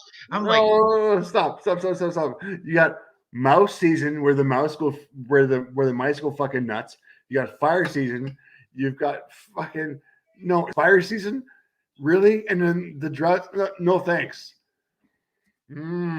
Scary. I don't know. Because I've never been to Australia, but I'm like, yeah, I'd like to check out Australia. There are no worries. And I heard there's some of those are like camel spiders. They're like huge. Like you see and you go to the grocery store and get a bag of grapes, and you come home, there's a huge spider in there. A grape was the size of a body of a spider. Then you see legs come out of it, and it's walking. I'm like, what the fuck? No way. I will take the grizzly bears in my backyard, the black bears, the fucking cougars, or the fucking mountain lions, whatever you want to call them. I'll take those over. And by the way, those are all apex predators where my ass gets handed to me on every single occasion. But I will happily take those three compared to whatever Australia has to offer, because Australia has 9 million things. Go swimming in the ocean, great white sharks? No motherfucking way. No. Like you go swimming in my ocean off Lake Tofino, where we were talking about going surfing. I don't know. Yeah. Off the coast. We're good. We don't got no fucking great white sharks. We got some fucking whales, maybe. Belugas. Yeah, my coast is Atlantic Ocean, which is there's like lemon sharks. It's just small little sharks, not great whites. That's Pacific Ocean. That's hard California down south. Dude, south of you, but still that same ocean. I'm at Atlantic Ocean. There's like one shark attack a year or something. It's very low. But the spider season right here. Yeah, tons of spiders. No, they're no worries. they're just. I get creeped out if I see one. Imagine you go out and you look out in your yard and all you see is. I saw pictures on the internet. They're just all white. The whole yard is pure white of web. I'm like, are you kidding me? How can you live like that? That's crazy. By the way, I taught scuba diving at the Braco's Hotel in West Palm Beach, or in Palm Beach, Florida, where we scuba dived in like 70-degree water, drift diving. You kidding? The laziest fucking, the most beautiful fucking water you've ever seen. No sharks, nurse sharks, lemon, like nothing. Nicest place to fucking dive ever, by the way. So if you're gonna go, East Coast is the way to go. West Coast is cold. Lots of fucking. I want to Nick Alexander Aussie. Is there like a see how Noah Allen's saying Australian's different breed? Now New Zealand, is that the same? I know it's a different country, but is there a difference between a New Zealander and an Australian, or is there? Yeah, you're from Canada. How do you know? He's English. What's that? It's not a good thing, man. Don't do it. What? Kiwis and Aussies, definitely different. Never call an Aussie a Kiwi or a Kiwi an Aussie. So like City Kickboxing, that's in New Zealand. That's with Dan Hooker, Israel Adesanya, but yet Alexander Volkanovski and Jeremy Malarkey are out of South Wales, Australia. Difference. Now, they're different, right? They're not like you can't classify them as the same, but a lot of people do. A lot of like, oh, they're from Australia, the continent. but they're not saying Australia and the country. You know what I'm saying? New Zealand's like a little island off of Australia, isn't it? Or am I wrong? It's like part of No, right New you're Zealand, wrong. It's a big island, and it's but it's off the coast of Australia, correct? it is off the coast of Australia. Yes. Okay, right here. This guy lives there, so he knows. Very similar to us. We are all Anzacs. We do stir each other a bit, but it's just jokes. Okay. I was just curious, New Zealand's best rugby team ever. I don't know. I heard there's a good team out of Perth. I don't really know. I don't follow anymore, but I covered rugby on Capper Comparison Picks one time. There's another sport too. Dude, no. rugby. Okay. So my claim to fame is that I played provincial rugby in Canada, and I've always been an All Blacks fan. I will always be an All Blacks fan. But yeah, it's best rugby team in the world by far. Not even close. Oh, I don't know about rugby. That's awesome. Yeah, the All Blacks. Well, fuck, seriously, yeah. And you up in Canada, you also have a lot of lacrosse, right? Lacrosse. I know our part of Canada by New York, lacrosse is huge up there. More than most. Yeah, northeastern Canada, like Eastern Canada. I know lacrosse up by us in Canada it's a huge thing. It's like there's a big scene, like a big lacrosse like clique or whatever you want to call it. Anyway, we're way off topic. People are falling off. All right, I gotta go. It's what time? We've been on for 3 hours and 20 minutes, almost 11 o'clock Eastern time here. Cut out. So yeah, have a happy Thanksgiving, everybody in Canada, because it's Thanksgiving weekend. Is it? Oh, fuck yeah. What does that mean? Thanksgiving up there. Is this like your Thanksgiving down here, like the Indians? Same thing as you. We get turkey, stuffing, all that but shit. Yours is in October. It's this weekend. Yep. Yeah, that's odd. Ours is like the last Thursday in November. I don't know how they picked that date, which is odd. All right. Okay. Yeah. Good stuff. See you next week. Thank you, Noah. I'll see you next week. Dave, good luck tomorrow on your bets. Everybody in the chat, I appreciate you hanging out and speaking about Australia and New Zealand and spider season. And go buy some merch. Yeah, go ahead, get some merch. Go buy a t-shirt plus Money Junkie. Yeah, you can get that from Ranj Capper on Teesprings. I'll make another shirt or something. Anyway, whatever. We got a t-shirt bet on Hosa. I got Hosa. He's got Leach, Damon Jackson, overrated garbage. But anyway, good luck on your bets, and I'll see you next week. Yep. Join the Tapology. Get on it. Absolutely. And subscribe to Ranj. All right. I got to escape.